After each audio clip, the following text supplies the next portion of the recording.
నమస్తే. Welcome to global roundup. అంతర్జాతీయ పరిణామాల్ని భారతీయ దృక్కోణంలో విశ్లేషించే చర్చా కార్యక్రమం గ్లోబల్ రౌండప్ 256వ ఎపిసోడ్తో మీ ముందుకు వచ్చింది. ఈ వారంలో జరిగిన కీలక వార్తాంశాలపై విశ్లేషించేందుకు మనతో ఉన్నారు అంతర్జాతీయ వ్యవహారాల నిపుణులు, విశ్లేషకులు మామిడి గిరిధర్ గారు. నమస్కారం సార్. నమస్తే సాయి. నమస్తే. ఈ వారం మన గ్లోబల్ రౌండప్లోకి వెళదాము. అంతకంటే ముందు యాక్చువల్లీ ఫస్ట్ ప్రేక్షకులందరికీ కూడా ఈ వారం మనం లైవ్ టెలికాస్ట్ రూపంలో మీ ముందుకు వచ్చాము. అండ్ నిజానికి చెప్పాలంటే చాలా అంశాలు జరుగుతున్నాయి. దేశంలో కాక్రోచ్ జనతా పార్టీ ఇవన్నీ జరుగుతున్నాయి. నిన్న దానికి సంబంధించి గిరిధర్ గారు వారి అభిప్రాయాలను వ్యక్తపరిచారు. సో జరుగుతున్న పరిణామాల కంటే కూడా అసలు ప్రపంచవ్యాప్తంగా నెలకొన్నటువంటి సంఘటనలు కూడా చాలా కీలకమైన అంశాలు ఉన్నాయి. యుఎస్ ఇరాన్ వార్ మధ్య ఇంకా కొనసాగుతున్న పరిస్థితి. ఓకే, యుఎస్ ఇప్పుడు మిజైల్ స్ట్రైక్స్ని కొంత ఆపిన పరిస్థితి అయినప్పటికీ హార్మూజ్ బ్లాకేడ్ కొనసాగుతూనే ఉంది. సౌదీకి అండ్ అమెరికాకి మధ్య ఒక న్యూక్లియర్ డీల్ జరిగింది. అటు సౌదీ అరేబియాకి హౌతీలకి మధ్య ఘర్షణ నెలకొంది. అనేక అంశాలు దీంట్లో ఉన్నాయి. వీటన్నిటి గురించి మనం మాట్లాడదాము. అండ్ మరొక వైపు లష్కరే తైబా ఉగ్రవాదులు భారత్పై దాడి చేయడం కోసం ఆల్రెడీ ట్రైనింగ్ తీసుకుంటున్నట్టుగా సమాచారం ఉంది. సో వీటి గురించిన డీటెయిల్స్ చెప్తాము. అండ్ అంతకంటే ముందు ఫస్ట్ మీ అందరికీ కూడా ఒక విజ్ఞప్తి ఏంటంటే ఈ వీడియోని ఫస్ట్ లైక్ చేయండి. అండ్ భారత్ మాతాకి జై అని కానీ జై శ్రీరామ్ అని కానీ కమెంట్స్ ద్వారా తెలియజేయండి. సో దట్ మాకు కూడా ఈ ఆడియో వీడియో ఇక్కడ ఉన్నటువంటి ఏ ఇష్యూ లేదని నేను అనుకుంటున్నాను. ప్లీజ్ కమెంట్ చేయవలసిందిగా కోరుతున్నాను. అండ్ ఈ వీడియోని మీ ఫ్రెండ్స్కి లేదా మీ ఫ్యామిలీ గ్రూప్స్లో కానీ ఎక్కడ కానీ దీన్ని షేర్ చేసే ప్రయత్నం చేయండి. సో ఈ వీడియో ఈ పర్టికులర్ గ్లోబల్ రౌండప్ ఈ వారం మన చర్చా కార్యక్రమంలోకి మనం ఎంటర్ అవుదాము. సో మొదటి అంశం Giridhar sir, actually US Iran మధ్య యుద్ధము అలా పెరుగుతోంది, అలా తగ్గుతోంది. ఒక రకంగా చెప్పాలంటే ఫిబ్రవరి 28వ తేదీన మొదటిసారి దాడి చేసిన దగ్గర నుంచి ఇప్పటి వరకు చూస్తే అప్పుడే పీస్ డీల్ అంటున్నారు, అప్పుడే దాడులు చేసుకుంటున్నారు, అప్పుడే ఏదో చర్చలు అంటున్నారు, మళ్ళీ ఆ వెంటనే కొన్ని రోజులకే మళ్ళీ దాడులు కొనసాగుతూ ఉన్నాయి. సో ఏం జరుగుతోంది ప్రస్తుతం? ఈ వారంలో అంతా కాక్రోచ్ జనతా పార్టీ మీదనే అందరి దృష్టి ఉంది, కానీ నిజానికి యుఎస్ ఇరాన్ వార్ విషయంలో ఏం జరుగుతుందో సార్ చెప్తారా? అంటే మనకు గత 2 వారాలుగా ఆల్మోస్ట్ 13 రోజుల పాటు మనం కంటిన్యూస్ గా ప్రతి రాత్రి కూడాను అమెరికా ఇరాన్ మీద దాడి చేస్తోంది మనం చూసాం. 13 రోజులు కంటిన్యూస్ గా దాడి చేశారు. ఇది రెండో దఫా మేజర్ అటాక్. మొదటిది ఫిబ్రవరి 28వ తారీఖు నుంచి 40 రోజులు వీళ్ళు దాడులు చేశారు.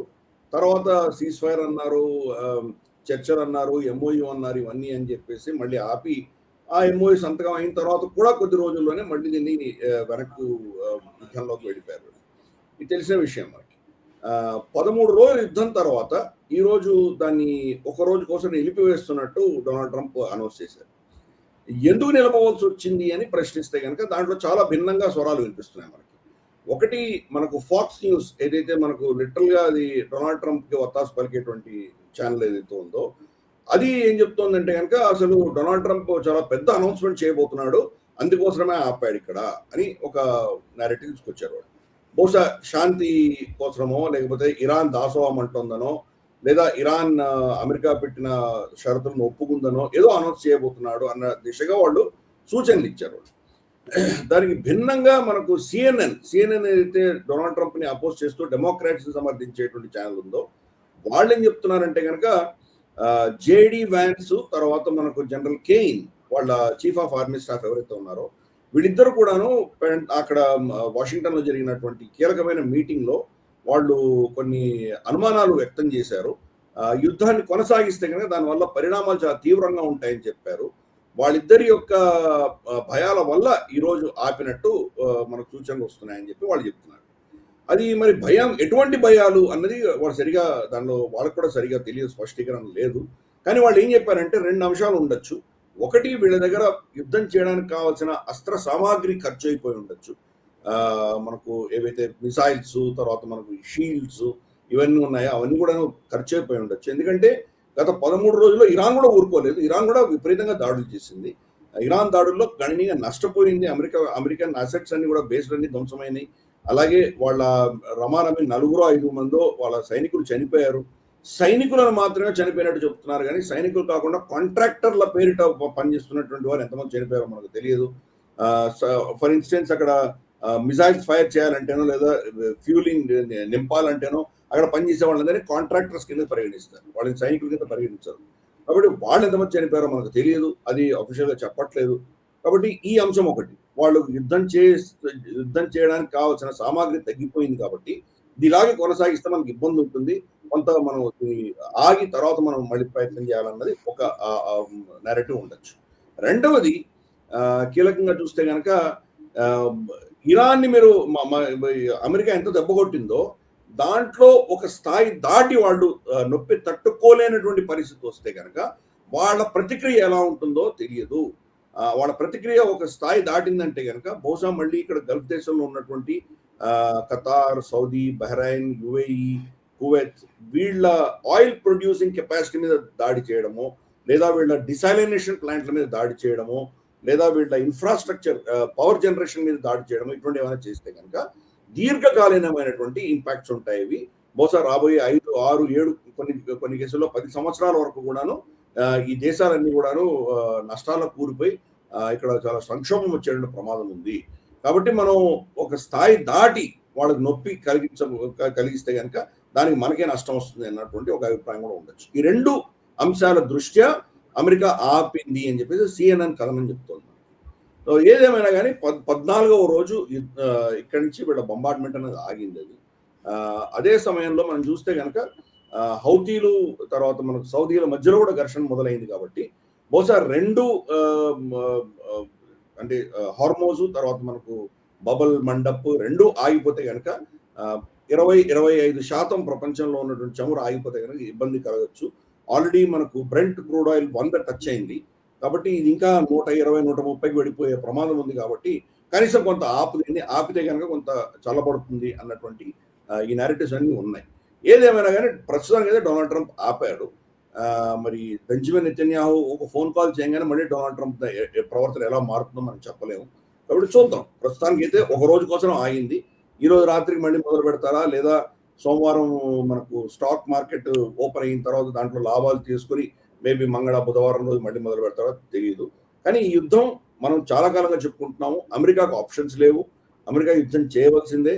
అటువంటి బయటికి రాలేనటువంటి యుద్ధంలోకి బెంజమిన్ నెతన్యాహు ఇజ్రాయెల్ అమెరికాని దించింది.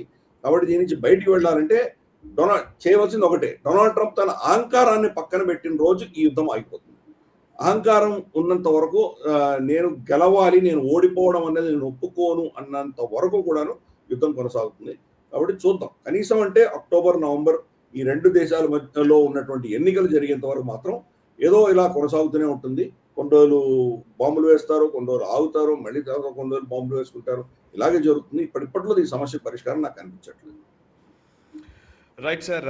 యాక్చువల్లీ ఇవాళ మనము వేరే అంశంలోకి వెళ్లే ముందు ఒక ఒక వ్యూయర్ కూడా మనకి రిమైండ్ చేశారు. నిజానికి చెప్పాలంటే ఇవాళ కార్గిల్ విజయ్ దివస్ సార్. ఇవాళ జూలై 26 కార్గిల్ విజయ్ దివస్ రోజున మనం మాట్లాడుతున్నాం కాబట్టి నిజంగానే కార్గిల్ యుద్ధంలో పాల్గొన్నటువంటి వీర జవాన్లందరికీ కూడా అభినందనలు తెలియజేయాలి అండ్ వారి త్యాగాల్ని మనం ఈరోజు గుర్తు చేసుకోవాలి. నేను ఇరాన్ వార్ గురించి మాట్లాడే ముందు గిరిధర్ గారు 2 మాటలు మీరు ఈ కార్గిల్ విజయ్ దివస్ గురించి చెప్తారా? నిజంగా థ్యాంక్ యూ వెరీ మచ్. ఎవరు మనకు అజయ్ గారు దీన్ని రిమైండ్ చేశారు. నేను యాక్చువల్లీ పొద్దున అనుకున్నాను, బట్ నేను అవుట్ ఆఫ్ మైండ్ మిస్ అయిపోయాను, ఇంట్రొడక్షన్లో చెప్పలేకపోయాను విజయ్ దివస్ గురించి. But yes, thank you very much for reminding sir. ఒకసారి గిరిధర్ గారు. మనం గత 3-4 వారాలుగా మన క్షాత్రంలో కార్గిల్లో బలిదానాలు ఇచ్చినటువంటి వీరుల గురించి మనం చెప్పుకుంటూ వచ్చాం. ఈ వచ్చే వారం క్షాత్రంలో కార్గిల్ విజయ్ దివస్ గురించి స్పెషల్గా మాట్లాడదామని అనుకున్నాము. ఎందుకంటే మనం క్షాత్రానికి సంబంధించి, యుద్ధానికి సంబంధించి, డిఫెన్స్కి సంబంధించి మనం సపరేట్ ప్రోగ్రామ్ పెట్టాం కాబట్టి. బట్ ఎస్, మనకు చాలా ఒక విధమైనటువంటి పెద్ద విజయం ఈరోజు మనకు అప్పుడు కార్గిల్ యుద్ధంలో మనం చూసాం. మన వీర జవాన్ల యొక్క బలిదానం వల్ల అలాగే పాకిస్తాన్ యొక్క ఒక న్యూక్లియర్ పవర్ అన్నటువంటి ఒక దేశాన్ని మొట్టమొదటిసారి ఎదుర్కొని మనం విజయం సాధించాము. అంటే అప్పుడు లైన్ ఆఫ్ కంట్రోల్ దాటితే కనుక మనకు ఒకసారి న్యూక్లియర్ యుద్ధం వస్తుందామన్న భయం ఉన్నా కానీ కూడా అటువంటి న్యూక్లియర్ పవర్ దేశంతో యుద్ధం చేయకూడదు అన్నటువంటి నేరేటివ్ ఫస్ట్ అప్పుడు మనం దాన్ని కౌంటర్ చేయగలిగాం. వాళ్ళ న్యూక్లియర్ బ్లఫ్ ని మనం కాల్ చేయగలిగాము. అందుకని ఆ కొండల్లో అంతా కూడా నువ్వు నేను ఇద్దరు స్వయాన వెళ్ళి కూడా వచ్చాం. అక్కడ టైగర్ హిల్, ముష్కో వ్యాలీ, తర్వాత మనకు ఆ ప్రాంతం అంతా కూడా మనకు ద్రాస్ అంతా కూడా చూసి వచ్చాం. కాబట్టి అంత చాలా కఠినమైనటువంటి ప్రాంతంలో ఎత్తైన కొండల్లో ఎంత కష్టపడి మన జవాన్లు యుద్ధం చేశాడు, గెలిచారు. ఆ గాథలన్నీ కూడా మనం వీలైనంత వరకు క్షాత్రంలో చెప్పేటువంటి ప్రయత్నం చేస్తున్నాం మనం. వాళ్ళందరికీ కూడా మనం శ్రద్ధాంజలి ఘటిద్దాం. మన విజయాన్ని, మన దేశపు రక్షణ చేస్తున్నటువంటి సైన్యాన్ని వాళ్ళని గౌరవిస్తూ అలాగే గత ఈ ఆపరేషన్ సింధూర్ తర్వాత మన ప్రభుత్వం ఏ లెవెల్లో దీన్ని మన రక్షణని తీసుకువెడుతోందో ఆ అంశాలు ఇవన్నీ కూడా పొందుపరుస్తూ మనం సుదీర్ఘంగా మనం దీంట్లో క్షాత్రంలో అవన్నీ చర్చిస్తున్నాము. అయినా కానీ ఈ రోజు మనం వాళ్ళందరినీ గుర్తు చేసుకుని అలాగే యుద్ధం చేయమని ఆర్డర్ ఇచ్చినటువంటి వాజ్పేయి గారిని కూడా మనం గౌరవించుకుంటూ శ్రద్ధాంజలి ఘటిస్తాం. Yes sir. సరే, ఇక ఈ వారం మన గ్లోబల్ రౌండప్లో నెక్స్ట్ అంశంలోకి వెళదాము. ఈ పర్టికులర్ ఇరాన్ వార్లో రష్యా టెక్నాలజీ ఉపయోగించుకొని ఇరాన్ చేసినటువంటి దాడుల్లో సుమారు 4 అమెరికన్స్ కూడా చనిపోయారు. మిలిటరీ బేసిస్ మీద జరిగినటువంటి దాడుల్లో యుఎస్ క్యాజువాలిటీస్ 4. ఇందులో మేజర్గా రష్యా విపరీతమైన హెల్ప్ అందించింది ఇరాన్కి. సో అందుకే రష్యా చేసినటువంటి సాయం వల్లనే ఇరాన్ యుఎస్ మిలిటరీ అసెట్స్ పైన చాలా గట్టిగా స్ట్రైక్ చేయగలిగింది, ప్రిసిషన్తో కూడినటువంటి అటాక్స్ చేయగలిగింది అని చెప్పేసి మనకు తెలుస్తున్నటువంటి సమాచారం. మీరు అంతకుముందు నుంచి మనం అనుకుంటున్నదే, కానీ గతంలో ఇచ్చిన హెల్ప్ కంటే ఇప్పుడు ఇంకొంత రష్యా ఇరాన్ మధ్య బంధం దృఢపడిందా? వివరాలు ఏంటి సార్? అంటే గతంలో వీళ్ళ మిసైల్స్ అన్ని కూడాను వీళ్ళు షూట్ డౌన్ చేయగలిగారు. చాలా మటుకు ఆల్మోస్ట్ 90% వీళ్ళ మిసైల్స్ అన్ని కూడాను వీళ్ళ ఐరన్ డోమ్ కానీ లేదా మన డేవిడ్ స్లింగ్ కానీ ఇటువంటి ఏవైతే వీళ్ళకు డిఫెన్స్ ఉన్నాయో థర్డ్ ఈ సిస్టమ్స్ అన్ని కూడాను చాలా ఇరానియన్ డ్రోన్స్ని, ఇరానియన్ మిసైల్స్ని వాళ్ళు షూట్ డౌన్ చేయగలిగారు. 95% దాకా షూట్ డౌన్ చేయగలిగారు. ఒక 5%, 10% పడిపోయారు. ఇప్పుడు క్రమేపీ ఇరాన్ కూడా చాలా తక్కువ మోతాదులో ఫైరింగ్ చేస్తుంది. ఫైరింగ్ చేసిన వాటిని వీళ్ళు షూట్ డౌన్ చేయడం తగ్గిపోయింది, వీళ్ళ దగ్గర కెపాసిటీ తగ్గింది. 3 అన్నిటికంటే క్రూషియల్ ఏంటంటే కనుక పిన్ పాయింట్ ప్రెసిషన్తో కొడుతున్నారు. వాళ్ళ దాడుల్లో ఎక్కువ శాతం మనం చూస్తే కనుక కరెక్ట్ ఎక్కడ కొట్టాలో అక్కడ కొడుతున్నారు. ప్లస్ అక్కడ అమెరికన్ స్థావరం ఉందని, అమెరికన్ బేస్ ఉందనో, లేక బేస్లో ఉన్నటువంటి ఒక పర్టికులర్ వీళ్ళ స్టోరేజ్ డంప్ అనో, లేదా వీళ్ళ కమాండ్ సెంటర్ అనో, లేదా అక్కడ సైనికులు ఉన్నారనో, లేదా అక్కడ వీళ్ళ హ్యాంగర్స్ పెట్టుకున్నారనో, అలాగే సిఐఏ హెడ్ క్వార్టర్స్ ఇంత కరెక్ట్గా ఇరాన్కి ఎలా తెలుస్తోంది? సీక్రెట్గా ఉన్నటువంటి స్థావరాలు కూడా ఇరాన్కి ఎలా తెలుస్తోంది అని ఒక పెద్ద ప్రశ్న పుట్టింది వాళ్ళకి. వాల్ స్ట్రీట్ జర్నల్ ఒక కథనం ఏం రాసిందంటే దీని వెనకాల రష్యా హస్తం ఉన్నది, రష్యా ఆ ఇంటెలిజెన్స్ ఇస్తోంది. చైనాకి అంత ఇంటెలిజెన్స్ ఉందో లేదో పెద్ద ప్రశ్న, కానీ కేజీబీ రష్యాకి మాత్రం అమెరికాకు సంబంధించినటువంటి ఇంటెలిజెన్స్ చాలా అద్భుతంగా ఉంది కాబట్టి వాళ్ళు ఇరాన్తో కోఆపరేట్ చేస్తున్నారు.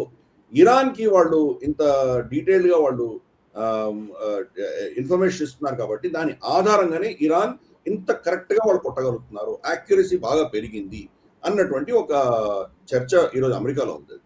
అది కనుక ప్రభుత్వం యాక్సెప్ట్ చేసి అవును రష్యా సమర్థిస్తోంది అంటే కనుక అప్పుడు దాని రిపర్కషన్స్ విపరీతంగా ఉండబోతున్నాయి. ఒకటి, మరి రష్యా మీద యుద్ధం ప్రకటిస్తుందా అమెరికా, లేదా వాళ్ళ మీద ఆంక్షలు పెంచి ఇగో ఆల్రెడీ మన మీద 100% టారిఫ్ వేసేటువంటి ఒక ప్రయత్నం జరుగుతోంది ఆల్రెడీ. మరి దాన్ని ఏ స్థాయికి తీసుకెడతారు? వాళ్ళ షిప్పులు బయటకు వస్తే కనుక వాటిని అన్నింటినీ దాడులు చేసి వాటి మీద ఆంక్షలు విధించి వాటిని కబ్జా చేసుకుంటారా? ఏమవుతుందో మనకు తెలియదు. అమెరికా ఇంతవరకు అయితే అఫీషియల్గా యాక్సెప్ట్ చేయలేదు, కానీ ఇది ఒక ఇండిపెండెంట్ రిపోర్ట్ మాత్రం చెప్తోంది రష్యా నుంచి సమర్థన వస్తోందని. ఎంతో కాలంగా అనుకుంటున్నదే ఇది. రష్యా, చైనా ఇద్దరు కూడాను పరోక్షంగా ఇరాన్కి సమర్థన ఇస్తూనే ఉన్నారని. యుక్రెయిన్లో అమెరికాను నేటో యుక్రెయిన్ సమర్థన ఇవ్వగలేంది, వాళ్ళు ఇరాన్ ఎందుకు ఇవ్వకూడదు? కాబట్టి ఆ లాజిక్లో అలాగే ఉంటుంది కదా. కానీ మనకు తెలుసు అమెరికా సూపర్ పవర్ కాబట్టి వాళ్ళు ఎవరైనా సాయం చేయొచ్చు, వాళ్ళు ఎవరి వ్యతిరేకంగానే ఏమైనా చేయొచ్చు, కానీ వాళ్ళకు వ్యతిరేకంగా ఎవరు చేస్తే మాత్రం వాళ్ళు దాన్ని ఒక స్థాయికి తీసుకుపెడతారు. కాబట్టి చూద్దాం, ఇది ఏ స్థాయికి పెడుతుందో మనకు తెలియదు. బట్ దీని దాడులలో గణనీయంగా నష్టపోయింది అమెరికా అన్న విషయం మనకు తెలుస్తుంది. పీట్ హెగ్సెత్ని వాళ్ళ కాంగ్రెషనల్ కమిటీలో వాళ్ళ బడ్జెట్ కోసం జరిగినటువంటి కాంగ్రెషనల్ హియరింగ్లో అతన్ని అడిగితే కనుక కొన్ని రోజుల క్రితం వచ్చేసి తను $30 బిలియన్ దాకా ఉండొచ్చు అన్నాడు. ఇప్పుడు $37.5 బిలియన్ అని చెప్తున్నాడు. ఇది కూడా ఏంటంటే చాలా తక్కువ ఫిగరే అని చెప్పి విశ్లేషకులు అందరూ చెప్తున్నారు. ఎందుకంటే కనీసం అంటే 100 నుంచి $150 బిలియన్ వీళ్ళు ఖర్చు. ఏ అంశాలు మాత్రమే వీళ్ళు చూపిస్తున్నారు, దాంట్లో కొంచెం ట్రాన్స్పోర్ట్ చూపించకపోయి ఉండొచ్చు, లేదా వాళ్ళు కొన్ని స్థావరాలు వాడుకున్న దానికి వాళ్ళు అక్కడ అయిన ఖర్చులు వాళ్ళు చూపించకపోయి ఉండొచ్చు. చాలా అంశాలు వీళ్ళు బహుశా కట్ చేసి ఓన్లీ మిజైల్స్, ఓన్లీ వాళ్ళ అస్త్రాలు ఇవి మాత్రమే వాళ్ళు చూపిస్తున్నారా, లేదా వాళ్ళకి జరిగిన నష్టాలను వీళ్ళు ఇంతవరకు దాన్ని అంచనా వేయలేదా? ఈ ప్రశ్నలన్నీ ఉన్నాయి.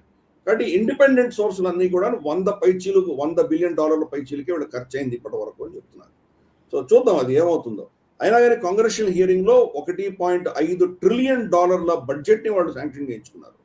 అంటే ఆల్మోస్ట్ $600 బిలియన్ ఎక్కువ శాంక్షన్ చేయించుకున్నారు. ఈ యుద్ధానికి సంబంధించి కూడా వీళ్ళు అడిగింది $87.5 బిలియన్ అడిగితే కాంగ్రెస్ వీళ్ళకి $100 బిలియన్ శాంక్షన్ చేసింది. సో అందుకని ఇవన్నీ కూడా ఎక్కడ పెడుతున్నాయి, ఎవరు తింటున్నారు ఈ పైసలన్నీ, కాంట్రాక్టర్లు, ఇదంతా పెద్ద గందరగోళంగా ఉంది.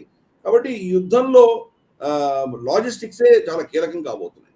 ఎవరి దగ్గర ఎక్కువ అస్త్రాలు ఉన్నాయి, ఎవరి దగ్గర ఎక్కువ ఇన్ఫర్మేషన్ ఉంది, ఎవరి దగ్గర ఎక్కువ దీన్ని టార్గెట్ చేయగలిగినటువంటి కెపాసిటీ ఉంది, దీనివల్లనే యుద్ధం కొనసాగుతుంది. దాని వెనకాల ఆఫ్ కోర్స్ చైనా, రష్యా ఇద్దరు ఉన్నారన్న దాంట్లో సందేహం ఉండక్కర్లేదు. రీసెంట్ గా ఏమైందంటే కాస్పియన్ సీ మనకు తెలుసు. కాస్పియన్ సీ ఉత్తరాన రష్యా ఉంది,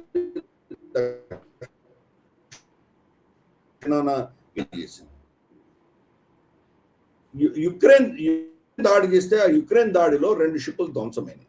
ఆ 2 షిప్పులు ఇరాన్ కి ఆయుధ సరఫరా చేస్తూ వెళుతున్నాయని చెప్పి వాడి మీద దాడి చేశారు. యుక్రెయిన్ ఎందుకు దాడి చేసింది దాని మీద? అది ఇరాన్ లో యుద్ధానికి యుక్రెయిన్ ఎందుకు ఇన్వాల్వ్ అవ్వాలి? వాళ్ళ దేశం మీద జరుగుతున్నటువంటి దాడులకు సంబంధించిన షిప్లనో ట్యాంకర్లను అటాక్ చేశారంటే అర్థం ఉంది. ఇరాన్ కి వెళుతున్నటువంటి వాటి మీద అటాక్ చేశారంటే ఆబ్వియస్లీ బహుశా అమెరికా ఇంటెలిజెన్స్ ఇచ్చి ఉండవచ్చు, మీరు దాన్ని అటాక్ చేయమని చెప్పుండొచ్చు. దానికి ఇరాన్ స్పందిస్తూ ఒక మేమ్ వాళ్ళు రిలీజ్ చేశారు. వాళ్ళు ఏం చెప్పారంటే, మా దగ్గర ఉన్న కర్రం షార్ లాంటి అస్త్రాలు మా దగ్గర ఉన్నాయి, అవి మేము యూజ్ చేయనక్కర్లేదు, వేస్ట్, కానీ అంతకంటే తక్కువ కెపాసిటీ ఉన్న మా దగ్గర చాలా మిజైల్స్ ఉన్నాయి, ఇవన్నీ కూడా యుక్రెయిన్ మాకు పెద్ద దూరంలో లేదు, మేము యుక్రెయిన్ మీద దాడి చేయొచ్చు, మేము మాకు కెపాసిటీ ఉంది అని యుక్రెయిన్కి జెలెన్స్కీకి డైరెక్ట్గా వార్నింగ్ ఇచ్చారు. కాబట్టి మరి ఈ ఇద్దరి మధ్యలో, అమెరికా రష్యా ఇద్దరి మధ్యలో జరుగుతున్నటువంటి ఈ ఒక విధమైనటువంటి కోల్డ్ వార్ మనకు కనిపిస్తుంది. ఇక్కడ అమెరికా యుక్రెయిన్ సమర్థించి అక్కడి నుంచి బాంబులు వేస్తే, అమెరికా ఇజ్రాయెల్ సమర్థించి ఇరాన్ మీద దాడులకు పెడితే, అలాగే రష్యా మనకు ఇరాన్ సమర్థిస్తూ వాళ్ళు చేసేటువంటి రాజకీయాలు వాళ్ళు చేస్తున్నారు. సో ఇదంతా కూడాను ఒక విధమైనటువంటి చెస్ గేమ్ లా నడుస్తుంది. చైనా, ఇరాన్, తర్వాత మనకు రష్యా ఒక సైడ్ అయితే, ఇక్కడ ఇజ్రాయెల్, అమెరికా, తర్వాత నేటో వాళ్ళు టాసిట్ గా సపోర్ట్ ఇస్తున్నారు, ఎందుకంటే వాళ్ళ బేసెస్ వాడుకుంటుంది అమెరికా. కాబట్టి ఈ యొక్క చెస్ గేమ్ అనేది చాలా విపరీతంగా జరుగుతుంది ఇది. సో చూద్దాం రాబోయే రోజుల్లో మరి ఎవరు దీన్ని ఎస్కలేట్ చేస్తారా, లేదా దీన్ని ఏదో విధంగా డిఎస్కలేట్ చేసేటువంటి ప్రయత్నాలు జరుగుతాయో చూడాలి. But that is a fact. Russia is definitely Iran help చేస్తుంది. ఓకే సరే, ఇక నెక్స్ట్ అంశంలోకి వెళదాము. నిజానికి ఇప్పుడు మీరు ఇందాక సౌదీ హౌతీలకు సంబంధించినటువంటి యుద్ధం గురించి, బాబెల్ మ్యాండేట్ గురించి కొంత ప్రస్తావించారు. నేను కొంచెం డీటెయిల్గా మాట్లాడదాం సార్. సౌదీ హౌతీల పైన చేసినటువంటి దాడి అండ్ హౌతీలు ఇప్పుడు బాబెల్ మ్యాండేట్ని క్లోజ్ చేశారు. ఇప్పుడు సౌదీకి సంబంధించినటువంటి ఆయిల్ షిప్మెంట్స్ ఇటు హార్ముజ్ నుంచి వచ్చే పరిస్థితి లేదు, మరొక బాబెల్ మ్యాండేట్ నుంచి వచ్చే పరిస్థితి కూడా లేదు అరేబియన్ ఓషన్లోకి రావాలి అని అంటే కనుక. సో అంటే ఇప్పుడు నిజంగా చెప్పాలంటే ఇప్పుడు ఏషియన్ మార్కెట్స్ చాలా ఇబ్బంది పడే పరిస్థితి సౌదీ ఆయిల్ విషయంలో. అటు వాళ్ళు యూరోప్ కంటే పంపించుకోవచ్చు, ఆ సూయిజ్ కెనాల్ నుంచి అటువైపు యూరోప్ వైపు, అమెరికాకు అటువైపు పంపించుకోవచ్చు వాళ్ళు ఆయిల్, కానీ ఇటువైపు వచ్చే వాళ్ళకి మాత్రమే, ఆసియాన్ దేశాలకి లేకపోతే మనకి కొంచెం ఇబ్బంది అయ్యే అవకాశం ఉంది సౌదీ షిప్మెంట్స్ని ఈ హౌతీలు ఒకవైపు, ఇరాన్ ఒకవైపు ఆపడంతో.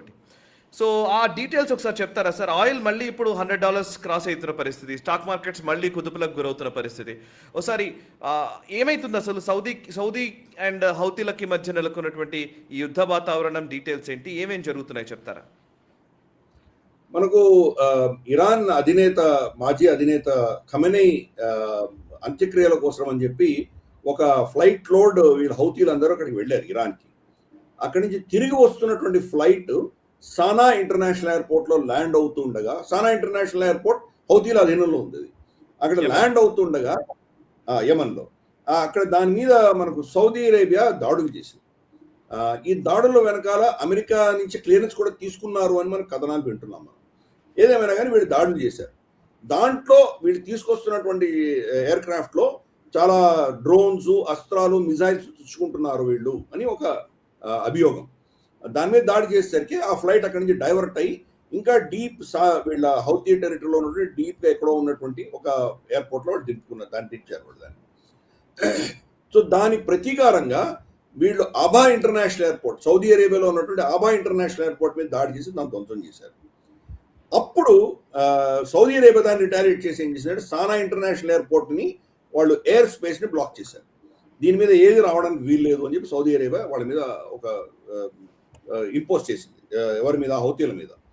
హౌతీలు దానికి బదులుగా ఏం చెప్పారంటే, మీ షిప్లు ఏవి కూడాను ఈ బబల్ మండప్ నుంచి వెళ్ళవు. అంటే రెడ్ సీ నుంచి మనకు గల్ఫ్ ఆఫ్ ఏడెన్, తర్వాత అక్కడి నుంచి మనకు అరేబియన్ సీలో వచ్చేటువంటి షిప్లు ఏవైతే ఉన్నాయో సౌదీ అరేబియాకి సంబంధించిన షిప్లు మేము పర్మిట్ చేయము, బ్లాకేడ్ పెట్టేశామన్నారు. హౌతీలు గతంలో కూడా చూసాం, ఎన్నో షిప్లను ధ్వంసం చేశారు, ఎన్నో షిప్లని స్వాధీనపరుచుకున్నారు వాళ్ళు. డొనాల్డ్ ట్రంప్ రెండవ దఫా ప్రెసిడెంట్ అయిన తర్వాత తను తీసుకున్న మొదటి నిర్ణయం హౌతీల మీద దాడి చేయడం. గత సంవత్సరం ఫిబ్రవరిలోనే దాడులు మొదలుపెట్టాడు. అంటే అతను జనవరిలో ప్రెసిడెంట్గా ప్రమాణ స్వీకారం చేశాడు, ఫిబ్రవరిలో దాడులు మొదలుపెట్టాడు. కొద్ది రోజుల్లోనే అమెరికా 2 విమానాలు కోల్పోయింది. మనకు తెలుసు, దాని షిప్ టర్నింగ్ తిరుగుతూ దాని నుంచి వాళ్ళ హార్నెట్ F-18లు సముద్రంలో పడిపోయింది. ప్లస్ వాళ్ళ షిప్ల మీద బాంబులు పడ్డాయి. కాబట్టి డొనాల్డ్ ట్రంప్కి అర్థమైంది, దీంతో పెట్టుకుంటే మనకు లాభం లేదని చెప్పి తనే గెలిచాను అని చెప్పి డిక్లేర్ చేసుకొని యుద్ధం ఆపేసుకున్నాడు హౌతీలతో. అంటే అమెరికానే హౌతీల దగ్గర నుంచి దూరం వెళ్ళిపోయారు. ఈరోజు సౌదీ అరేబియా ఏ పార్టీ. కాబట్టి గతంలో కూడా సౌదీ అరేబియా ఒక కోయలిషన్ పెట్టింది. 2015లో కోయలిషన్ పెట్టి మనకు మాజీ పాకిస్తానీ సైన్యాధ్యక్షుడు రాయిల్ షరీఫ్ని దాని ఇన్ఛార్జ్ పెట్టి యమన్ మీద, మనకు ఈ హౌతీల మీద యుద్ధం చాలా కాలంగా చేశారు. కొన్ని 2 సంవత్సరాలు 3 సంవత్సరాలు చేసినా కానీ కూడా గెలవలేకపోయారు, గణనీయంగా నష్టపోయారు. మనకు సౌదీ అరేబియా రికగ్నైజ్ చేస్తున్నటువంటి ప్రభుత్వం ఏదైతే ఉందో దానికి శక్తి లేదు, దాని దగ్గర సైన్యం సరిగా లేదు, వాళ్ళు ఏమీ చేయలేరు. కొంతకాలంగా యునైటెడ్ నేషన్స్ బ్రోకరేజ్ వాళ్ళు ఇచ్చినటువంటి మధ్యవర్తిత్వం వల్ల శాంతి అక్కడ నెలకొంది. కానీ సౌదీ అరేబియా యుఏఈ మధ్యలో చెడింది. యుఏఈ ఏం చేస్తోంది, అక్కడ యమన్లో కొన్ని వర్గాలకు వాడు వత్తాసు పలికి దీనికి సౌదీ అరేబియా ఆలోచనకు వ్యతిరేకంగా వాళ్ళు ప్రవర్తించడంతో సౌదీ అరేబియా ఇక్కడ ఇప్పుడు దాన్ని యాక్టివ్గా అక్కడ వాళ్ళు ఇన్వాల్వ్ అవుతున్నారు. దాన్ని ఈ హౌతీల మీద దాడులు చేయడము, అలాగే వాళ్ళ అఫీషియల్ యమనీ ప్రభుత్వానికి వీళ్ళు సమర్థన ఇచ్చి వాళ్ళకి అస్త్రాలు ఇచ్చి వాళ్ళని కూడా యుద్ధం చేయమనడం, ఇవన్నీ చేస్తోంది సౌదీ అరేబియా. దానికి కౌంటర్గా ఈరోజు హౌతీలు ఈ నిర్ణయం తీసుకున్నారు. అంతేకాదు యాన్బూ ఎక్కడైతే వీళ్ళ అంటే మదీనా పక్కన ఉంటుంది. నేను యాక్చువల్గా యాన్బూలో ఒక సబ్ కాంట్రాక్ట్ కంపెనీకి నేను వర్క్ చేశాను కూడా. నేను మేము పనిచేసినటువంటి కంపెనీ వాళ్ళు యాన్బూలో కూడా ఈ సౌదీ అరామ్కోకు సంబంధించిన ప్రాజెక్ట్స్లో వాళ్ళకు కొంత కాంట్రాక్ట్ ఉండేది. అక్కడ నేను వెళ్ళాను కూడా, యాన్బూ కూడా వెళ్ళాను నేను. మనకు జుబైల్ నుంచి యాన్బూకి వచ్చేటువంటి ఏదైతే మన పైప్ లైన్ ఉందో అక్కడ ప్రాసెసింగ్, వాళ్ళకి ఏదైతే స్థావరాలు ఉన్నాయో దాని మీద దాడి చేసింది హౌతీలు, అక్కడ దాడి చేశారు. అంటే సరే, ఆసియా ఖండానికి ఇటు వచ్చేటువంటి షిప్లు ఇక్కడ ఆగిపోవడం ఒక ఎత్తు అయితే, యూరోప్ వెళ్ళడానికి ఉన్నటువంటి ఇన్ఫ్రాస్ట్రక్చర్ కూడా కొట్టే ప్రయత్నం చేస్తున్నారు. చాలా స్ట్రిక్ట్ గా వార్నింగ్ ఇస్తున్నారు. వాళ్ళు గతంలో ఇజ్రాయెల్ మీద దాడులు చేశారు హౌతీలు. ఇజ్రాయెల్ దాకా దాడి చేయగలిగిన వాళ్ళు ఆబ్వియస్లీ వాళ్ళు యాన్బూ మీద ఈజీగా దాడి చేయొచ్చు. కాబట్టి మరి ఇది ఏ దిశగా పెడుతుందో తెలియదు మనకి. 2 షిప్పులు, సౌదీ అరేబియా షిప్పుల్ని వీళ్ళు దాడి చేసి అటాక్ చేసి దాన్ని ధ్వంసం చేశారు. కానీ వాళ్ళు ఏం చెప్పారంటే మిగతా షిప్పులన్నీ వెళ్ళొచ్చు అని చాలా స్పష్టంగా చెప్పారు. సో చూద్దాం, ఇది మరి అమెరికా ఇప్పుడు ఇక్కడ ఇరాన్ మీద ఆపింది కాబట్టి మరి మొహమ్మద్ బిన్ సల్మాన్ రిక్వెస్ట్ మీద మళ్ళీ ఏమైనా యమన్ మీద మళ్ళీ యుద్ధం ప్రకటిస్తారా, అంటే హౌతీల మీద యుద్ధం ప్రకటిస్తారా, కొంతకాలం ఇరాన్ యుద్ధం ఆపి ఈ వాళ్ళ అటెన్షన్ అంతా ఇటు డైవర్ట్ అవుతుందో చూడాలి. ఈ ఒక్కరోజు ఆగింది, మరి రేపు ఎల్లుండి ఎటువంటి పరిణామాలు వస్తాయో తెలియదు. మరి సౌదీ అరేబియా దానికి వ్యతిరేకంగా వాళ్ళు కూడా బొంబార్డ్మెంట్స్ మొదలు పెట్టారు. కానీ దీంట్లో కీలకంగా ఒక మిస్సింగ్ గ్యాప్ ఏంటంటే పాకిస్తాన్ పరిస్థితి ఏంటి. పాకిస్తాన్ గతంలో రాహిల్ షరీఫ్ వెళ్ళినప్పుడు వాళ్ళ పార్లమెంట్ రెజల్యూషన్ చేశారు. అప్పుడు ఇమ్రాన్ ఖాన్ ప్రైమ్ మినిస్టర్గా ఉన్నప్పుడు వాళ్ళగా రెజల్యూషన్ చేశారు. ఆ రెజల్యూషన్లో ఏం చెప్పారంటే మేము తటస్థంగా ఉంటాము, ఈ అంశాల్లో న్యూట్రల్గా ఉంటాము అని వాళ్ళు నిర్ణయించుకున్నారు. గతంలో 15-16 వేల మంది వీళ్ళ సైనికులు వెళ్ళారు అక్కడికి యుద్ధం చేయడానికి. అప్పుడు సౌదీ అరేబియా వీళ్ళ మీద గుర్రుమని చాలా మంది వీళ్ళ నాగరికులను వెనక్కి పంపించేసింది, వాళ్ళకి ఇచ్చినటువంటి ఫెసిలిటీస్ విత్డ్రా చేసుకున్నారు, అవన్నీ చేశారు గతంలో. ఇప్పుడు అటువంటి పరిస్థితి కాదు. గత సంవత్సరం ఆల్రెడీ పాకిస్తాన్, సౌదీ అరేబియా ఇద్దరు కూడా ఒక డిఫెన్స్ ఒప్పందం చేసుకున్నారు. ఆ డిఫెన్స్ ఒప్పందం ప్రకారము ఈ 2 దేశాల్లో ఏ దేశం మీద దాడి జరిగినా ఇంకో దేశం వాళ్ళని సమర్థిస్తూ ఆ యుద్ధంలో దిగి తీరాలి. ఈరోజు సౌదీ అరేబియా ఏమంటుందంటే నా మీద దాడి జరిగింది కాబట్టి నువ్వు బరిలోకి దిగు అని చెప్పి పాకిస్తాన్ చెప్తుంది. పాకిస్తాన్ వార్నింగ్ ఇచ్చింది అఫీషియల్గా. మా ఫ్రెండ్లీ బ్రదర్లీ నేషన్, మా బ్రదర్లీ పార్ట్నర్, ఇవన్నీ డైలాగ్స్ చెప్పి మేము మీరు కనుక వాళ్ళ మీద దాడులు చేస్తే మేము యుద్ధంలోకి దిగుతాము, ఖబర్దార్ అని వాడు వార్నింగ్ ఇచ్చింది పాకిస్తాన్. హౌతీలకు వ్యతిరేకంగా వార్నింగ్ ఇచ్చింది. హౌతీలు ఏమన్నారంటే మీరు గతసారి యుద్ధంలో పారిపోయారు ఇక్కడి నుంచి, అప్పుడు మేము చేయని విషయాలు ఇప్పుడు చేస్తాం, రండి మీ పరిస్థితిని మేము చూసుకుంటామని హౌతీలు పాకిస్తాన్ డైరెక్ట్గా బెదిరించారు. పాకిస్తాన్ ఇంతవరకు బరిలో దిగలేదు. మరి వాళ్ళ 2 షిప్పులు వీళ్ళు వార్నింగ్ ఇచ్చిన మరుసటి రోజు 2 సౌదీ అరేబియా షిప్పులని హౌతీలు పేల్చేశారు. సో మరి ఇప్పుడు పాకిస్తాన్ పరిస్థితి ఏంటి? వాళ్ళ ఒప్పందాన్ని కట్టుబడి కనుక వాళ్ళు బరిలో దిగితే ఇరాన్తో డైరెక్ట్గా యుద్ధంలో దిగినట్టు పరిస్థితి అవుతుంది. మరి ఇరాన్, ఎందుకంటే ఇరాన్ ప్రాక్సీలు, ఇంకా మనకు ఇన్ఫర్మేషన్ ఏమొస్తుందంటే 15 నుంచి 20 మనకు ఐఆర్జీసీ కమాండర్లని ఇక్కడ యమన్కి హౌతీలకు పంపించినట్టు మనకు తెలుస్తుంది. వాళ్ళు కొంత ఎక్విప్మెంట్ కూడా తీసుకొచ్చారు. ఈ బబల్ మండప్ని ఎట్టి పరిస్థితుల్లోనూ సౌదీ అరేబియా ఏమి చేయలేనటువంటి పరిస్థితిలో దిగ్బంధనం చేసేటువంటి ఒక టీం అక్కడికి వెళ్ళింది యమన్ అని మనకు తెలుస్తుంది. మరి పాకిస్తాన్ వాళ్ళ మీద దాడులు మొదలు పెడితే ఇరాన్ ఊరుకుంటున్నా, ఇరాన్ పక్కనే ఉంది కదా, వీళ్ళ గోదర్ కానీ వీళ్ళ కోర్స్ గోదర్ చైనా ఉంది కాబట్టి చైనాని టచ్ చేయకపోవచ్చు, కరాచీ మీద కావచ్చు, లేదా వీళ్ళ బలూచిస్తాన్లో ఉన్నటువంటి స్థావరాలు దాని మీద ఇరాన్ దాడి చేయదా? మరి ఇరాన్ కూడా బరిలో దిగితే మరి ఏమవుతుంది? పాకిస్తాన్ వర్సెస్ ఇరాన్ యుద్ధంగా తయారయ్యే పరిస్థితులు కూడా వస్తున్నాయి. కాబట్టి చూద్దాం, మరి పాకిస్తాన్ అడకత్తెరలో ఇరుక్కున్నది. ముందుకు పెడితే నుయ్యి, వెనక పెడితే గొయ్యి అన్న పరిస్థితిలో ఈరోజు పాకిస్తాన్ ఉంది. సౌదీ అరేబియా మాత్రం యుద్ధం దిగి తీరాలి అని వాళ్ళు కోరుకుంటున్నారు. సో చూద్దాం, ఒకవేళ యుద్ధం చేయకుండా తటస్థంగా ఉండే ప్రయత్నం చేస్తే మళ్ళీ అదే గతి పడుతుంది. వాళ్ళు లక్షలాది పాకిస్తానీలు ఈరోజు సౌదీ అరేబియాలో పనిచేస్తున్న వాళ్ళందరినీ వెనక్కి వెళ్ళిపోమంటారు వాళ్ళు. వాళ్ళకి ఈరోజు రోల్ ఓవర్ చేశారు. యుఏఈ వాళ్ళ దగ్గర నుంచి $3.4 బిలియన్ వెనక్కి తీసుకున్న దానికి అన్నప్పుడు వాళ్ళ దగ్గర పాకిస్తాన్ దగ్గర పైసలు లేవు. ఆ పైసలు కూడా సౌదీ అరేబియా ఇచ్చింది. సౌదీ అరేబియావి రమారమి $6 నుంచి $6.5 బిలియన్ ఈరోజు పాకిస్తాన్ డిపాజిట్స్లో ఉన్నాయి. అవన్నీ వాళ్ళు వాపసు అడిగితే పరిస్థితి ఏమవుతుంది పాకిస్తాన్? కాబట్టి గతి లేని పరిస్థితిలో పాకిస్తాన్ 1000-2000 మంది వాళ్ళ సైనికుల్ని బలిదానం చేసి వాళ్ళని చంపేసి వీళ్ళు అక్కడ యుద్ధం చేయవలసిన పరిస్థితి వస్తుంది. కాబట్టి పాకిస్తాన్ ఈరోజు చాలా క్లిష్ట పరిస్థితిలో ఉంది. ఇది ఏ దిశగా వెళ్తుందో మనకు తెలియదు. అందుకనే ఈరోజు మనం ఏం వింటున్నాం అంటే కనుక అసీం మునీర్ ఏదో విధంగా మళ్ళీ చర్చలు, అమెరికా ఇరాన్ మధ్యలో చర్చలు కొనసాగాలి అని చెప్పి ప్రయత్నం చేస్తున్నట్టు మనకు అర్థమవుతుంది. తగుదనమ్మా అంటూ దిగారు మళ్ళీ వాళ్ళు. అమెరికా పట్టించుకోవట్లేదు, వాళ్ళు పట్టించుకోవట్లేదు. ఒమాన్ బరిలో ఉంది.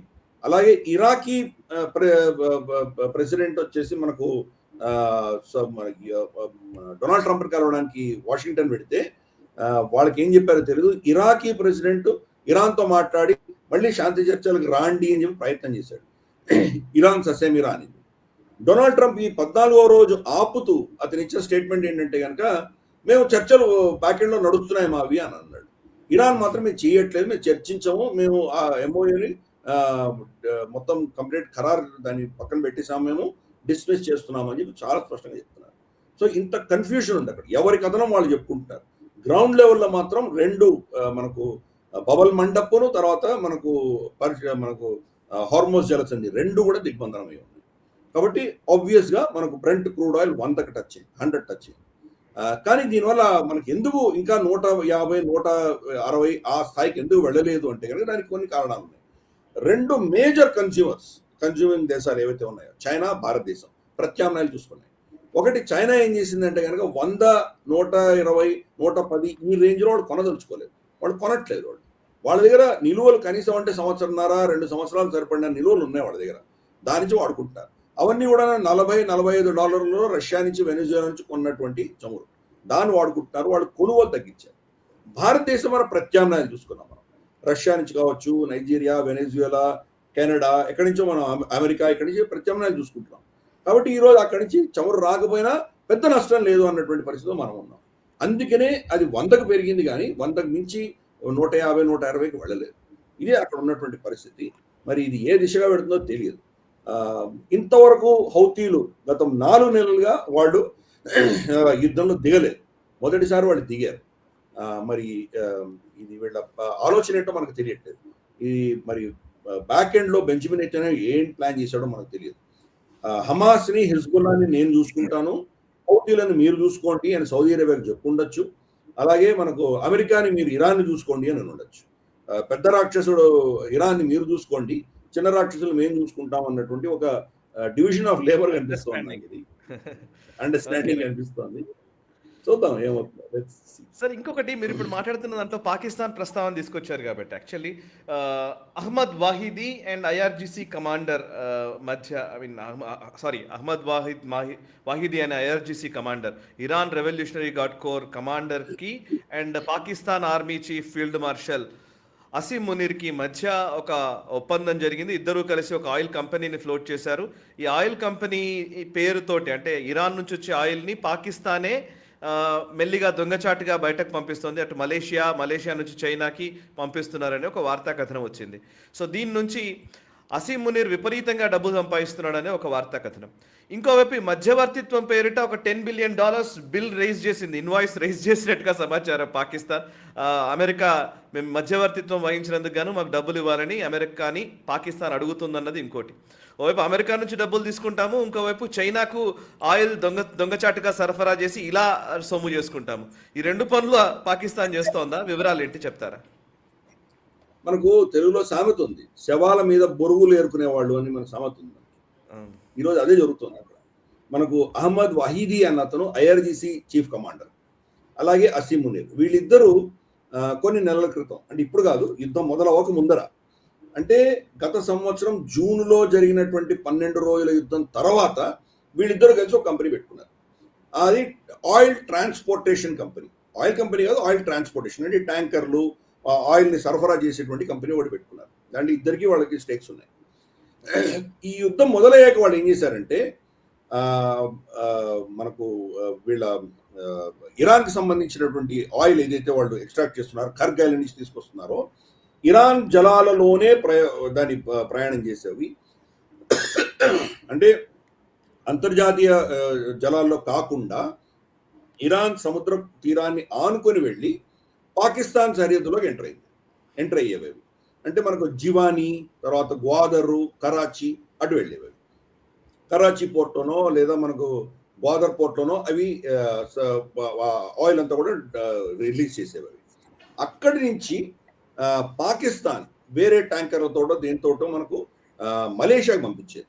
మనకు తెలుసు Malaysia, Iran, Pakistan, even Imran Khan ఉన్నప్పుడు కూడా ఇంక్లూడింగ్ టర్కీ, సౌదీ అరేబియాకు ప్రత్యామ్నాయంగా ఒక ఇస్లామిక్ కూటమి పెట్టే ప్రయత్నం చేశారు అప్పట్లో.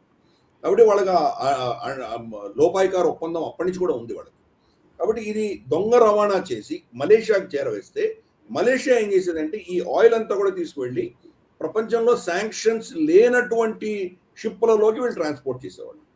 ఈ ఫేర్ బదిలీ అంతా జరిగేటప్పుడు ట్రాన్స్పాండర్స్ ఆపేసేవాళ్ళు, షిప్ల వాళ్ళ కమ్యూనికేషన్, వాళ్ళ శాటిలైట్ ఇవన్నీ ఆపేసేవాళ్ళు.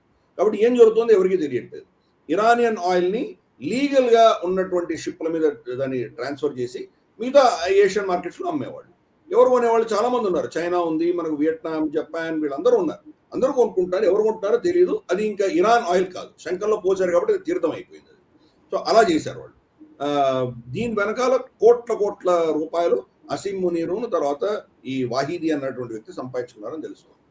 అంటే గతంలో ఎలాగైతే అమెరికాను వెన్నుపోటు పొడిచిందో పాకిస్తాన్, ఇప్పుడు అదే చేస్తుంది.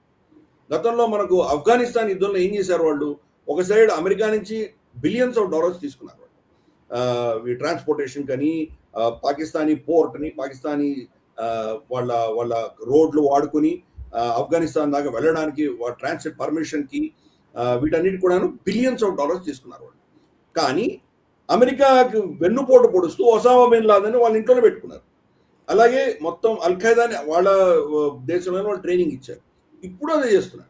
ఒక సైడ్ ఏమో అమెరికాతోటి ఒప్పందం ఉన్నట్టు, అమెరికాతోటి మైత్రి ఉన్నట్టు, అమెరికాతోటి మధ్యవర్తిత్వం చేస్తున్నట్టు ఒక పెద్ద పబ్లిక్ డ్రామా చేసి డొనాల్డ్ ట్రంప్ని కంప్లీట్గా మోసం చేసి వెనక బ్యాక్ ఎండ్ నుంచి వీళ్ళు ఇవన్నీ సరఫరా చేసుకుంటున్నారు. అందుకని ఇరాన్ తట్టుకోగలుగుతోంది. ఎన్ని ఆంక్షలు విధించినా, ఎన్ని చేసినా కానీ వాళ్ళు ఏదో విధంగా పంపించగలుగుతున్నారు, వాళ్ళు ఆయిల్ పంపించగలుగుతున్నారు. మరి రష్యాతో ఏం చేస్తున్నారో మనకు తెలియదు అది. ఎందుకంటే అక్కడి నుంచి మరి ట్రాన్స్పోర్టేషన్ మరి చైనా దాకా వెళుతుందా, అవన్నీ కూడా అది వేరే అంశాలు. కానీ పాకిస్తాన్ యొక్క భూమిక చాలా ఉంది. అందుకనే లేటెస్ట్గా ఈ రిపోర్ట్ కూడాను మనకు అమెరికన్ ప్రెస్లో బయటకు వస్తోంది ఇది. ఆఫ్ కోర్స్ అమెరికన్ గవర్నమెంట్ దీన్ని ఇంకా అఫీషియల్గా దీన్ని ఏమి యాక్సెప్ట్ చేయలేదు, అంటే దాన్ని తిరస్కరించడం కూడా లేదు, దాని గురించి స్పందించలేదు. మరి ఇది బయటకు వస్తే మరి ఎలా స్పందన ఉంటుందో తెలియదు. డొనాల్డ్ ట్రంప్ మొదటిసారి ప్రెసిడెంట్గా ఉన్నప్పుడు చాలా స్పష్టంగా చెప్పాడు, మమ్మల్ని మోసం చేసింది పాకిస్తాన్, మమ్మల్ని వాడుకుంది, వీళ్ళని నమ్మకూడదు అని చెప్పినటువంటి వ్యక్తి ఈరోజు మళ్ళీ వాళ్ళని నమ్మాడు. కాబట్టి దాని ప్రతిఫలం అనుభవించక తప్పదు. సో డొనాల్డ్ ట్రంప్ని వాడుకున్నారు.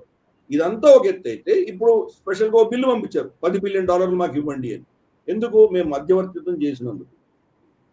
అంటే వాళ్ళు మధ్యవర్తిత్వం చేయలేదు, ఏం చేయలేదు, కానీ ఏదో దయాదాక్షిణ్యాలు మా మీద చూపించండి, మాకు $10 బిలియన్ ఇవ్వండి అని ఒకటే చెప్తున్నారు. కానీ దాని వెనకాల ఇదే, మేము మీకు సాయం చేసేందుకు మాకు ప్రతిఫలంగా మాకు ఏమి ఇస్తున్నారు మీరు.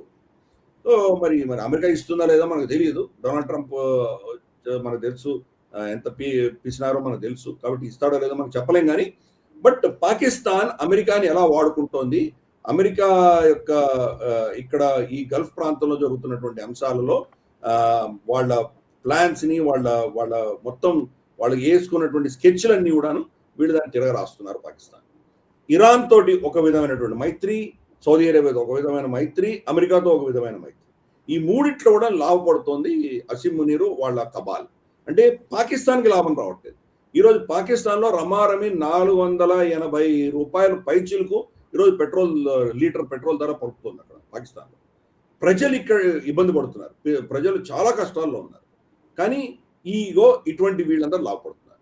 మరి షాబాజ్ షరీఫ్ వాళ్ళు కూడా ఏదో ఒక 4 ముక్కలు పడేసి ఉండొచ్చు, మనకు తెలియదు. కానీ ఓవరాల్గా ఇది అక్కడ జరుగుతుంది. సో అందుకని దీని వెనకాల యాక్చువల్గా లాభపడేటువంటి శక్తులు వేరే.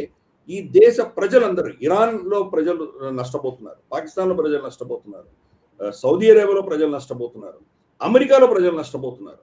కానీ ఈ యుద్ధాన్ని ఒక ప్రాఫిట్ మేకింగ్ ఫ్యాక్టరీగా తయారు చేసుకున్నారు వీళ్ళందరూ. ఇది అక్కడ జరుగుతుంది బ్యాక్ ఎండ్. రైట్ సార్, చాలా అద్భుతంగా చెప్తున్నారు. అండ్ ఒకవేళ పాకిస్తాన్ ఏమో ఇద్దరిని మేనేజ్ చేస్తూ ఏదో విధంగా డబ్బు సంపాదించుకునే ప్రయత్నం చేస్తుంటే, భారత్ ఏమో అధికారికంగా మనము దౌత్యపరమైనటువంటి చర్చల ద్వారా మనం కూడా నావిగేట్ చేస్తున్నాము అక్కడ ఉన్న స్థితుల్లో. ఫస్ట్ సౌదీ అరేబియాకి సంబంధించిన Saudi Arabia foreign minister prince Faisal bin ఫర్హాన్ని రియాద్లో అజిత్ దోవల్ గారు కలిశారు మన జూలై 20th రోజు. ఇక్కడంతా కూడా ఇక్కడ మన ఢిల్లీలో ఘర్షణ వాతావరణం ఉన్న టైంలో అజిత్ దోవల్ గారు రియాద్లో ఉన్నారు జూలై 28th. సో ఆయన తర్వాత ఈవెన్ ఇరాన్ ఇంటీరియర్ మినిస్టర్ ఎస్కందర్ మొమైనీ ఆయన భారతదేశానికి వచ్చారు. ఇక్కడ ఆయనతో చర్చ జరిపారు. ఓవైపు ఇరాన్ ఇంటీరియర్ మినిస్టర్ భారత పర్యటనకు రావడము, అజిత్ దోవల్ గారు అటు సౌదీకి వెళ్ళడము, అజిత్ దోవల్ గారితో ఇరు దేశాలకు సంబంధించినటువంటి చర్చలు జరగడము.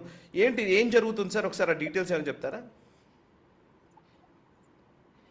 అంటే మనకు అజిత్ దోవల్ గారు ఎవరిని కలిసినా కానీ కలిశారు అన్న ఇన్ఫర్మేషన్ ఉంటుంది, ఏం చర్చించారో బయటికి రాదు.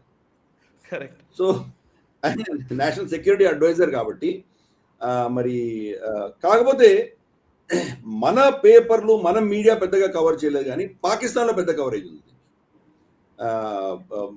అజిత్ దోవల్ ఫైజల్ బిన్ ఫర్హాన్ని కలిశారు అనేసరికి వాళ్ళలో ఒక విధమైనటువంటి భయం పుట్టుకొచ్చింది. ఎందుకంటే వాళ్ళు ఈరోజు సౌదీ అరేబియా నుంచి కూడా వాళ్ళ లాభం కోసం వాళ్ళు సౌదీ అరేబియా నుంచి పైసలు ఎంత తీసుకోవాలి ఆ ప్రయత్నం వాళ్ళు చేస్తున్నారు. వాళ్ళు సౌదీ అరేబియాతో ఉన్నటువంటి లోపాకార ఒప్పందం ఏదైతే ఉందో దాని దృష్ట్యా వాళ్ళు సౌదీ అరేబియా వాళ్ళ కూటమిలో ఉండాలి, భారతదేశానికి వ్యతిరేకంగా ఉండాలి.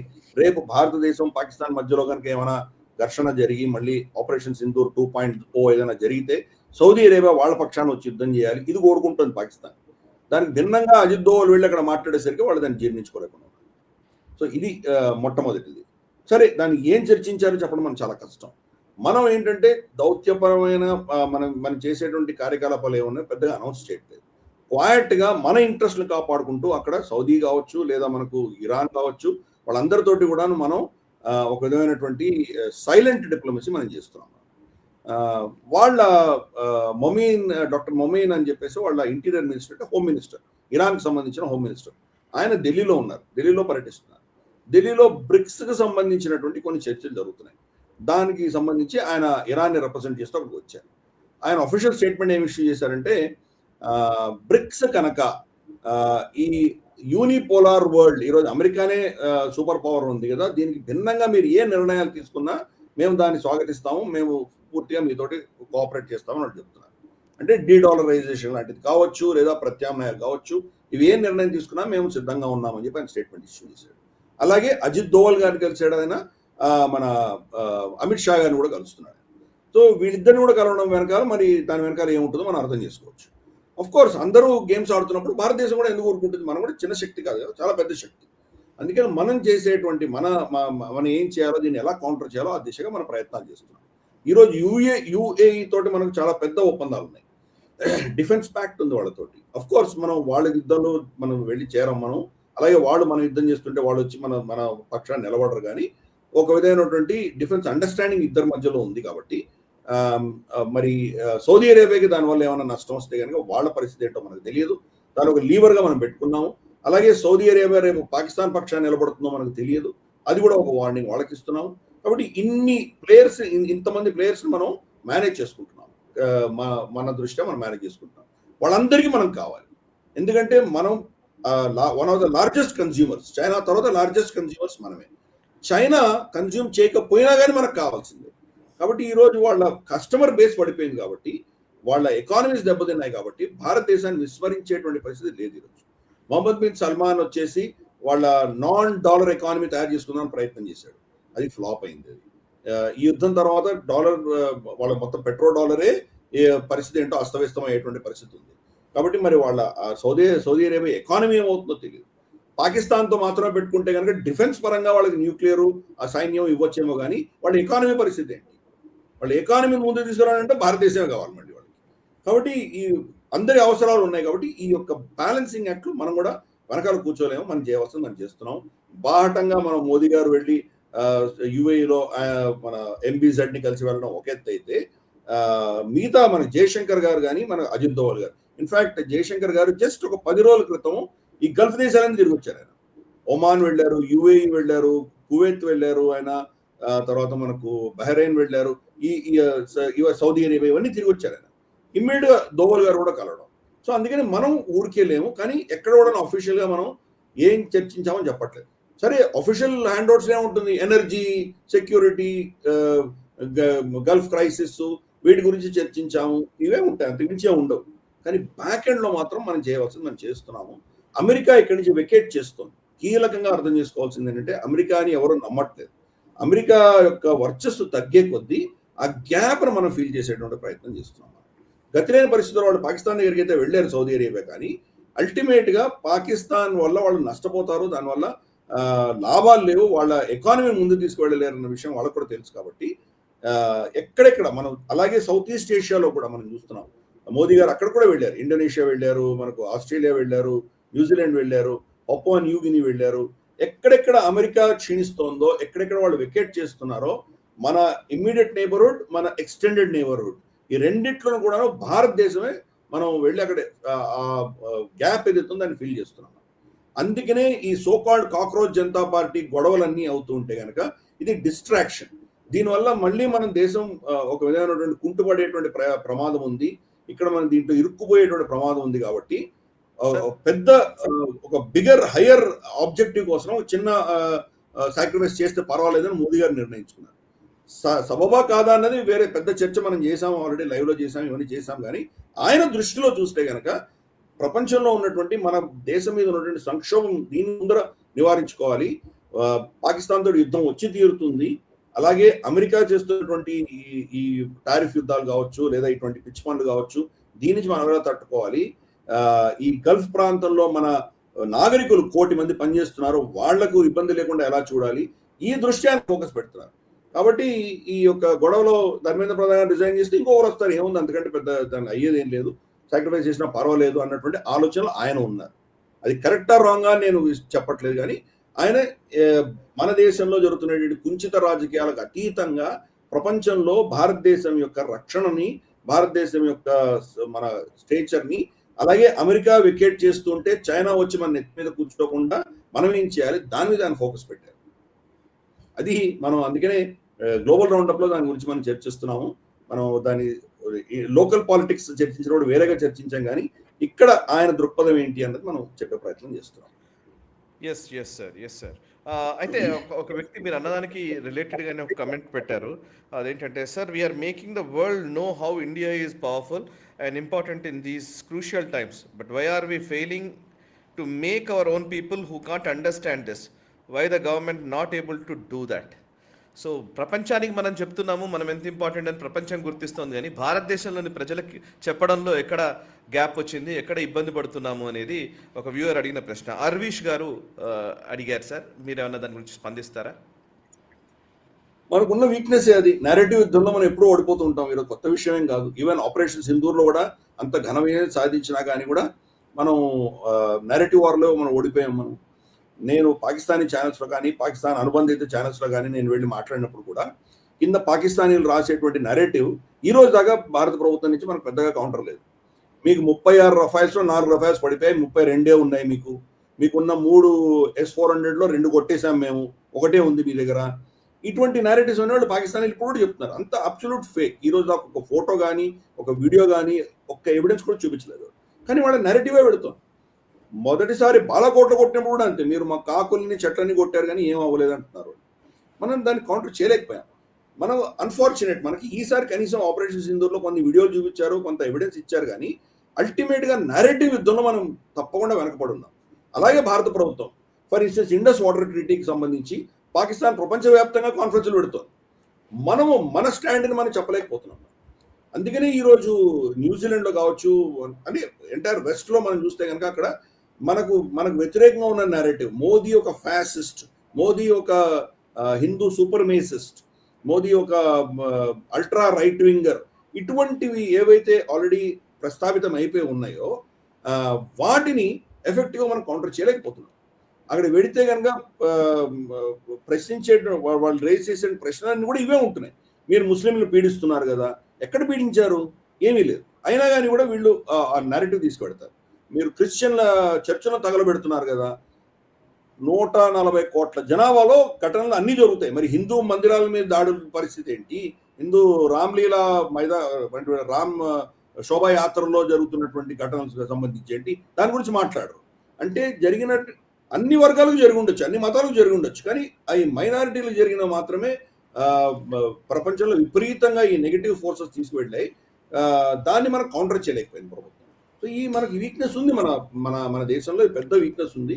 అద్భుతాలు సృష్టించిన నేరేటివ్ వార్లో మనం ఓడిపోతున్నాం. యుద్ధం ఎప్పుడు కూడాను సైన్య విజయం ఒక ఎత్తు అయితే కనుక, రెండవది పొలిటికల్ విక్టరీ చాలా కీలకం. పొలిటికల్ విక్టరీలో ఈరోజు పాకిస్తాన్ అంత ఐసోలేట్ అయినటువంటి పాకిస్తాన్ సడన్ గా ఈరోజు సెంట్రల్ స్టేజ్లోకి వచ్చేసింది. అంతేకాదు వాళ్ళు ఈరోజు అసీం మునీర్ ఫీల్డ్ మార్షల్ అయిపోయాడు. కాబట్టి సరే, వాళ్ళ దేశం నష్టపోతోంది, మన దేశం లాభపడిందా లేదా ఇది వేరే లార్జర్ చర్చ అయినా కానీ కూడా నేరేటివ్ వార్లో ఈరోజు పాకిస్తానే ముందుంది కదా. కాబట్టి మనకు ఆ ఛాలెంజ్ ఉంది. అన్ఫార్చునేట్, ఈ ప్రభుత్వం కాదు, గత ప్రభుత్వాలు, అన్ని ప్రభుత్వాలు కూడా మనకు దీంట్లో మనం వెనకబడే ఉన్నాము. Okay, right sir. ఇక నెక్స్ట్ అంశంలోకి వెళదాం సార్.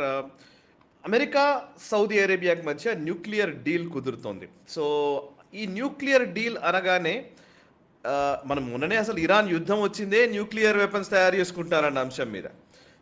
సో ఇప్పుడు సౌదీ అరేబియా చేసుకున్నటువంటి అణు ఒప్పందము ఇది న్యూక్లియర్ యురేనియం ఎన్రిచ్మెంట్ ప్రోగ్రామ్కి దారితీస్తుందా? అణ్వాస్త్రాలని తయారు చేసుకోవడానికి సౌదీ అరేబియా ఉపక్రమిస్తుందా? మొదటి స్టేజ్లో యుఎస్ దాన్ని బ్యాక్ చేస్తుంది, దానికి సపోర్ట్ చేస్తుంది అనేది ఒక అంశం. ఇంకోవైపు డొనాల్డ్ ట్రంప్ మెల్లిగా మళ్ళీ యూటర్న్ తీసుకుని ఏదో దాన్ని మార్చే ప్రయత్నం చేశారు. అబ్రహామిక్ అకార్డ్స్కి ఈ పర్టికులర్ ఒప్పందాన్ని లింక్ చేస్తున్నటువంటి పరిస్థితి కనబడుతోంది. ఈ వివరాలు ఏంటి, అసలు ఎలా చూడాలి? యుఎస్ సౌదీ న్యూక్లియర్ డీల్ని ఎలా చూడాలి? అంటే మనకు ఈ యుద్ధంలో డొనాల్డ్ ట్రంప్ ఇరాన్కి సంబంధించిన న్యూక్లియర్ ప్రోగ్రామ్ని కంప్లీట్గా దాన్ని నాశనం చేస్తానని చెప్పలేదు. వాళ్ళ న్యూక్లియర్ బాంబు తయారు చేయకుండా ఉన్నంత వరకు వాళ్ళ న్యూక్లియర్ ప్రోగ్రామ్ పర్వాలేదు అని ఒప్పుకున్నాడు డొనాల్డ్ ట్రంప్ కూడా. న్యూక్లియర్ గ్రేడ్ మెటీరియల్ 60% వాళ్ళు ఏదైతే దాన్ని ఎన్రిచ్ చేశారో అది మాత్రం ఆపాలి, దాన్ని ఇచ్చేయాలి అంటున్నారు.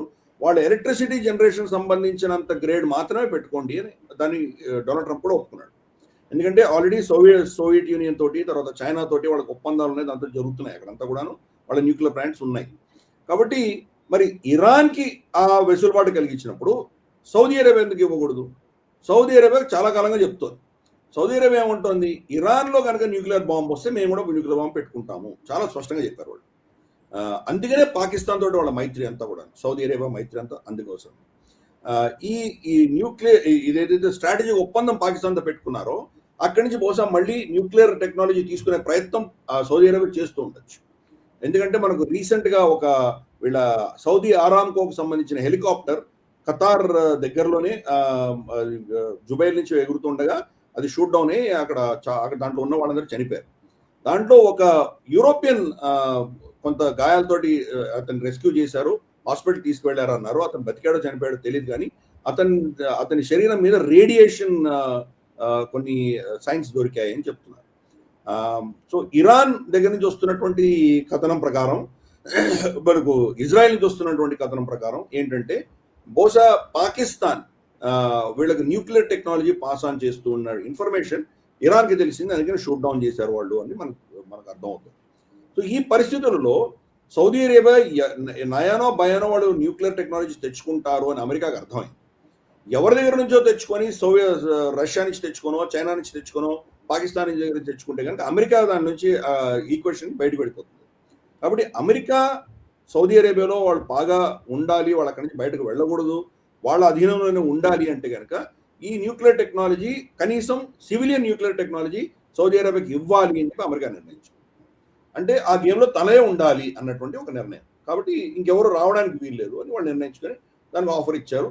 చర్చలు జరిగినాయి ఇద్దరి మధ్యలో, ఒప్పందం కూడా అయిపోయింది. దానికి ఏమేమి కండిషన్స్ అనుకున్నారో అవన్నీ ఒప్పందం చేసుకుని ఇద్దరు కూడా ఆన్లైన్లో సంతకాలు కూడా పెట్టేశారు. అగ్రిమెంట్ సైన్ అయిపోయింది. అయిపోయిన కొన్ని గంటలకే as usual Benjamin Netanyahu Donald Trump phone చేసి, ఏం చేసావు నువ్వు, దాంట్లో నువ్వు కండిషన్స్ అవన్నీ పెట్టకపోతే కనుక రేపు వాళ్ళు, ఆఫ్ కోర్స్ దాంట్లో ఒక కీలకమైన కండిషన్ ఏంటంటే సౌదీ అరేబియా న్యూక్లియర్ మెటీరియల్ని వాళ్ళు ప్రాసెస్ చెయ్యరు, న్యూక్లియర్ మెటీరియల్ని ఎన్రిచ్ చెయ్యరు, ఎన్రిచ్మెంట్ లేదు వాళ్ళకి.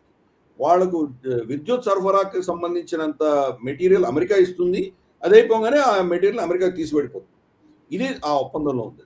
కానీ రేపటి రోజు వాడు కనుక దాంట్లో ఉన్న కొన్ని లూప్ హోల్స్ని ఆధారంగా వాడు కనుక దాన్ని ఎన్రిచ్ చేసుకున్నాడంటే నువ్వు ఏం చేస్తావు, కాబట్టి దీని కండిషన్స్ ఎందుకు పెట్టలేదు నువ్వు అని చెప్పి ఇజ్రాయెల్ ఒత్తిడి తీసుకొచ్చేసరికి సంతకం పెట్టిన అగ్రిమెంట్ అయిపోయినటువంటి కాంట్రాక్ట్ని కూడా డొనాల్డ్ ట్రంప్ మళ్ళీ తిరగ రాసే ప్రయత్నం చేశాడు.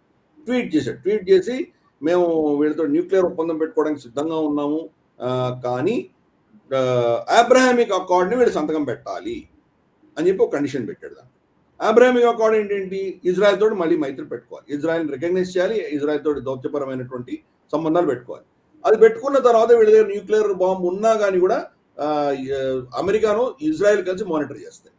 కాబట్టి అబ్రహామిక్ అకార్డ్ అన్న ఒక కండిషన్ సడన్ గా డొనాల్డ్ ట్రంప్ ఒప్పందం అయిన తర్వాత, సంతకాలు అయిన తర్వాత తీసుకొచ్చాడు. సౌదీ అరేబియా ఏమంటుందంటే క్వశ్చనే లేదు, ఇది మనం చర్చించినప్పుడు ఈ అంశమే లేదు, అబ్రహామిక్ అకార్డ్స్ మేము సంతకం పెట్టమని చెప్పామప్పుడు మీరు దీన్ని తర్వాత తీసుకొచ్చారు కాబట్టి మేము దీన్ని యాక్సెప్ట్ చేయమని సౌదీ అరేబియా వర్షంలో ఉంది. చూద్దాం మరి ఇది నిజంగా ఈ అగ్రిమెంట్ ముందుకు వెడుతుందా లేదా ఇప్పుడే ఫెయిల్ అయిపోతుందా మనకు తెలియదు. సౌదీ అరేబియా మాత్రం ఊరుకునేటువంటి పరిస్థితి మనకు కనిపించట్లేదు. ఎందుకంటే ఈరోజు లిబియా, ఇరాన్, నార్త్ కొరియా 3 దేశాలకి న్యూక్లియర్ టెక్నాలజీ ఇచ్చింది ఏక్యూ ఖాన్ ఇచ్చాడు. అతను ఏక్యూ ఖాన్ వ్యక్తిగతంగా తనే చేశాడు అని చెప్పి పాకిస్తాన్ ప్రభుత్వం, ముషరఫ్ వాళ్ళు మొత్తం ఈ పాపమంతా ఏకే ఖాన్ నెత్తిన వేశారు. కానీ ఏకే ఖాన్ వ్యక్తిగతంగా చెయ్యలేదు, పాకిస్తాన్ ప్రభుత్వ నిర్ణయం ఆధారంగా జరిగింది. కాబట్టి పాకిస్తాన్ ఈ రోజు కూడా సౌదీ అరేబియాతో పెట్టుకునే ఒప్పందం ప్రకారము న్యూక్లియర్ టెక్నాలజీ అక్కడ పాస్ ఆన్ చేయదని ఎవరు చెప్తున్నారు. ఈ మూడిట్లో సక్సెస్ఫుల్ స్టోరీ వచ్చేసి నార్త్ కొరియా. ఈరోజు నార్త్ కొరియా వాళ్ళు ఏం చేశారంటే ఇమ్మీడియట్గా వాళ్ళు దీన్ని తీసుకువెళ్ళి న్యూక్లియర్ బాంబ్ అంటే న్యూక్లియర్ మెటీరియల్ని బాంబ్ గ్రేడ్కి వాళ్ళు ఎన్హాన్స్ చేసేసుకున్నారు. కాబట్టి ఈరోజు నార్త్ కొరియాని ఎవరు టచ్ చేయలేనటువంటి పరిస్థితి. ఇన్ని ఇరాన్ మీద బాంబింగ్ చేస్తారు, ఇంత గొడవలు అవుతున్నాయి, కానీ ఈరోజు నార్త్ కొరియా మీద యాక్షన్ తీసుకునేటువంటి ధైర్యం, దమ్ములు ఎవరికి లేదు. న్యూక్లియర్ బాంబ్ గ్రేడ్కి వెళ్ళిపోయారు వాళ్ళు. లిబియా వెళ్ళక ముందరే లిబియాని వాళ్ళు టేక్ డౌన్ చేసేసారు. ఇరాన్ ఏం చేసిందంటే దాన్ని ఫస్ట్ లెవెల్లో దాన్ని సివిలియన్ న్యూక్లియర్ లెవెల్లోకి పెట్టుకున్నారు. సెంట్రిఫ్యూజెస్ అన్ని కూడాను సివిలియన్ న్యూక్లియర్ పెట్టుకున్నారు. ఖమనే ఉన్నంత వరకు దాన్ని బాంబ్ గ్రేడ్కి వెళ్లకుండా ఆపారు. ఆయన ఆపాడు. ఆయన చనిపోయిన తర్వాత ఇప్పుడు ఆపేవాళ్ళు ఎవరు లేరు ఆయన ఆ దేశాన్ని. ఇంకా యాక్చువల్గా నేను చూసాను, అమెరికాలో ఒక అనలిస్ట్, మరి సత్యాసత్యాలు మనకు తెలియదు, వాళ్ళ దగ్గర ఒక క్రూడ్ న్యూక్లియర్ బాంబ్ ఆల్రెడీ ఉన్నది వాళ్ళ దగ్గర. దాన్ని బహుశా అంత ఎఫెక్టివ్ కాకపోవచ్చు, కానీ డెలివరీ చేస్తే కానీ దాని ఇంపాక్ట్ కూడా చాలా డివాస్టేటింగ్ గా ఉంటుంది. వాళ్ళ దగ్గర ఆల్రెడీ ఉన్నది అని చెప్పి కొంతమంది విశ్లేషకులు అమెరికాలో కూడా చెప్తున్నారు. బట్ దీని వెనకాల back bone Pakistani nuclear knowledge, వాళ్ళు ఇచ్చిన నాలెడ్జ్ ఇక్కడంతా వస్తుంది. కాబట్టి రేపు ఇది ప్రొలిఫరేట్ అయ్యి మరి పాకిస్తాన్ దగ్గర ఎక్కడుంది? అంతా చైనా ఇచ్చిందే కదా. ఈరోజు పాకిస్తానీ న్యూక్లియర్ మొత్తం అంతా కూడాను యూరోప్ నుంచి స్మగిల్ చేసిన ప్రోడక్ట్స్ టెక్నాలజీ చైనీస్ టెక్నాలజీ. కాబట్టి ఇది పాకిస్తాన్ వాడుకొని చైనా సౌదీ అరేబియాకి ఇవ్వచ్చు కదా. ఆ భయం అమెరికన్ ఎస్టాబ్లిష్మెంట్లో ఉంది. కానీ వీడు 2 అడుగులు ముందుకు పెడితే 3 అడుగులు వెనక్కి పెడుతున్నారు. ఎందుకు? బెంజమిన్ నెతన్యాహు వాళ్ళని చేయనివ్వట్లేదు. సో చూద్దాం ఇది ఏ దిశగా పెడుతుందో తెలియదు. అమెరికా కనుక దీని నుంచి విత్డ్రా అయితే తప్పకుండా వాళ్ళు చైనాని పాకిస్తాన్ని వాడుకొని న్యూక్లియర్ కేపబిలిటీ వాళ్ళు పెంచుకుంటారు. దాంట్లో ఎటువంటి డౌట్ ఉండక్కర్లేదు. ఇరాన్ దగ్గర న్యూక్లియర్ కెపాసిటీ ఉన్నప్పుడు సౌదీ అరేబియా న్యూక్లియర్ కెపాసిటీ లేకుండా ఉండదు. ఇది సున్నీ షియా మధ్యలో గొడవలు. ఇవి షియాల దగ్గర ఉన్నాయంటే సున్నీల దగ్గర కూడా ఉంటాయి. సరే, పాకిస్తాన్ దగ్గర ఉన్నటువంటి న్యూక్లియర్ వెపన్ అంతా కూడా మరి సున్నీల దగ్గర ఉన్నట్లే కదా. పాకిస్తాన్ గతంలో మేము ఇవ్వము అని చెప్పి వాళ్ళు ఒక స్టాండ్ తీసుకున్నారు. మా న్యూక్లియర్ టెక్నాలజీని మేము అంటే పైసలు తీసుకున్నప్పుడేమో ఇస్లామిక్ బాంబ్ అని చెప్పారు. పైసలు తీసుకొని బాంబు తయారు చేశాకేమో మేము ఇన్వాల్వ్ అవ్వం, న్యూట్రల్గా ఉంటామని చెప్తున్నారు. సో అందుకని సౌదీ అరేబియా నిర్ణయించుకుంది ఇదంతా కాదు, మన దగ్గర ఉండి తీరాలని వాళ్ళు నిర్ణయించుకున్నారు. చూద్దాం ఇది ఏ దిశగా పెడుతుందో. We have to keep a watch. Super sir, super. చాలా అద్భుతంగా ఉంది. అన్ని కనెక్ట్ చేసి చెప్పారు. మామూలుగా వార్తాంశం చదవడం వేరు, అసలు వెనకాల ఉన్న స్టోరీ చెప్పడం వేరు. Really nice sir. ఇక నెక్స్ట్ అంశంలోకి వెళ్తాం సార్. ట్రంప్ ట్రేడ్ వార్ మళ్ళీ వచ్చాయి. ట్రేడ్ వార్ మళ్ళీ మొదలైంది. సో ఈసారి ఏంటంటే ఆయన ఈ ఫోర్స్డ్ లేబర్కి సంబంధించినటువంటి ఎఫెక్టివ్ మెకానిజం లేని దేశాలపైన మేము టారిఫ్స్ వేస్తున్నామని ప్రకటించాడు. 12.5% అని, 10% అని, వాట్ ఎవర్ చేశాడు. ఇంకోవైపు కెనడాకు సంబంధించి వైల్డ్ ఫైర్ ఏదైతే ఈ అడవులు తగలబడుతుంటాయి, కార్చిచ్చు ఉంటుంది కదా, దానికి కూడా ఆయన టారిఫ్ వేస్తానని చెప్తున్నాడు. సో ఒకసారి ఈ మళ్ళీ టారిఫ్ గొడవ ఏంటి సార్, ఒకసారి చెప్తారా డీటెయిల్స్? అంటే మనకు లిబరేషన్ డే అని చెప్పి గత సంవత్సరం ఏప్రిల్లో ఆయన వేసినటువంటి టారిఫ్లు అన్నీ ఏవైతే ఉన్నాయో, ఎమర్జెన్సీ ఎకనామిక్ పవర్ యాక్ట్ కింద నేను వేస్తున్నానని చెప్పింది. వాళ్ళ సుప్రీంకోర్టు ఎప్పుడైతే దాన్ని అన్నిటి కూడాను మన ఈ సంవత్సరం మొదట్లో జనవరిలో దాన్ని ఇది తప్పు, ఇది ఇల్లీగల్ అని చెప్పి దాన్ని కొట్టిపడేసిందో, కొట్టిపడేయంగానే తన మొహం చెల్లక తను ఏం చేశాడంటే ఇంక ఏ చట్టం దొరికితే ఆ చట్టం ప్రకారం ముందర వేద్దామని చెప్పి సెక్షన్ 122 బేసిస్ మీద మొత్తం ప్రపంచంలో అన్ని దేశాల మీద 10% టారిఫ్ వేశాడు. దానికి ఒక 150 డేస్ కంటే ఎక్కువ వేయడానికి వీలు లేదు అని ఆ చట్టం చెప్తుంది. ఆ 150 డేస్ ఏదైతే టైం ఉందో అది 24th జూలైకి ఎక్స్పైర్ అయిపోయింది. సో 25 జూలై నుంచి ఇంకా అది వర్తించదు.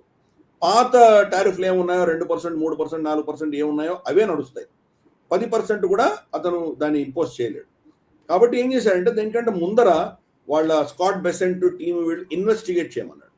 ఇన్వెస్టిగేట్ చేసి దేశాలు అమెరికాకు వ్యతిరేకంగా ఏం చేస్తున్నాయి, అమెరికాని వాళ్ళు సమంగా చూడట్లేదు, అమెరికాకు నష్టం వచ్చే దిశగా వాళ్ళు ఎటువంటి పాలసీలు ఉన్నాయి, ఇటువంటివన్నీ వెతకమన్నాడు. దాంట్లో వచ్చినటువంటి రిపోర్ట్ ఏం చెప్పిందంటే, ఫోర్స్డ్ లేబర్ మేము వ్యతిరేకిస్తున్నాము, మీరు ఫోర్స్డ్ లేబర్ పెడుతున్నారు కాబట్టి మీ దగ్గర చాలా చీప్గా లేబర్ ఉన్నారు కాబట్టి మీ ప్రొడక్ట్స్ అన్ని చాలా చీప్గా ఉన్నాయి. అమెరికాలో మేము ఫోర్స్డ్ లేబర్కి వ్యతిరేకం కాబట్టి మా దగ్గర ప్రొడక్షన్ కాస్ట్ చాలా ఎక్కువ ఉన్నాయి కాబట్టి మీరు అన్ఫేర్, మాకంటే తక్కువ ధరలో మీరు అమ్మగలుగుతున్నారు, మేము ఎక్కువ ధరలో అమ్ముతున్నాం కాబట్టి ఈ వ్యత్యాసం కోసం మేము మీ మీద టారిఫ్లు వేస్తాం అన్నటువంటి ఒక చట్టాన్ని వాడుకునే ప్రయత్నం చేస్తున్నారు. కానీ ఫోర్స్డ్ లేబర్ లేనటువంటి దేశాలు కూడా వాటి మీద కూడా టారిఫ్ వేశారు. ఎందుకు? మీ దగ్గర వస్తున్నటువంటి సప్లై చైన్, ఎన్నో దేశాల నుంచి మనకు ప్రోడక్ట్స్ వస్తాయి, వచ్చే ప్రోడక్ట్స్ అన్నిట్లో కూడాను ఎక్కడ కూడా ఫోర్స్డ్ లేబర్ లేదు అని మీరు సర్టిఫై చేయలేనటువంటి పరిస్థితిలో ఉన్నారు. మీ దేశంలో అటువంటి చట్టాలు లేవు, అటువంటి సిస్టమ్ లేదు, వాళ్ళ మీద 12.5%. మీ దేశంలో ఉన్నాయి చట్టాలు కానీ దాన్ని ఎఫెక్టివ్గా మీరు ఇంప్లిమెంట్ చేయట్లేదు 10%. ఇలా అతను విభజించుకొని అతని మిత్ర దేశాలు 60-80 దేశాలు అన్నిటి మీద టారిఫ్ వేశాడు. దీంట్లో మనం కీలకంగా చూసామంటే కనుక చైనా మీద 12.5% వేశాడు.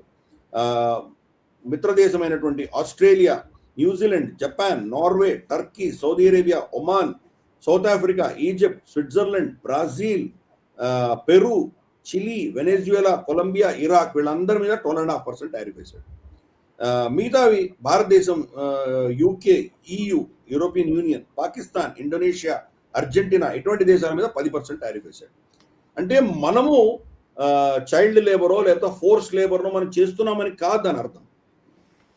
మనకు ఉన్నటువంటి ప్రొడక్షన్ సప్లై చైన్లో ఎక్కడెక్కడి నుంచి ఇంపోర్ట్ చేసుకున్న కాంపోనెంట్స్ పెడుతున్నామో వాటిల్లో ఇటువంటి ఫోర్స్ లేబర్ ఉందా లేదా మనం 100% సర్టిఫై చేయలేము అని చెప్పి తను నిర్ణయించి మన మీద టారిఫ్ వేశాడు.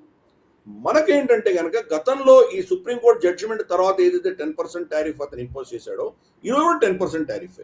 గతంలో 122 సెక్షన్ 122 ప్రకారం టారిఫ్ వేస్తే ఈసారి సెక్షన్ 301 ప్రకారం టారిఫ్ పడింది. మనకు 10%లో తేడా లేదు. కానీ కొన్ని దేశాల్లో 12.5% ఈరోజు ఎక్కువ పడుతుంది వాళ్ళ మీద.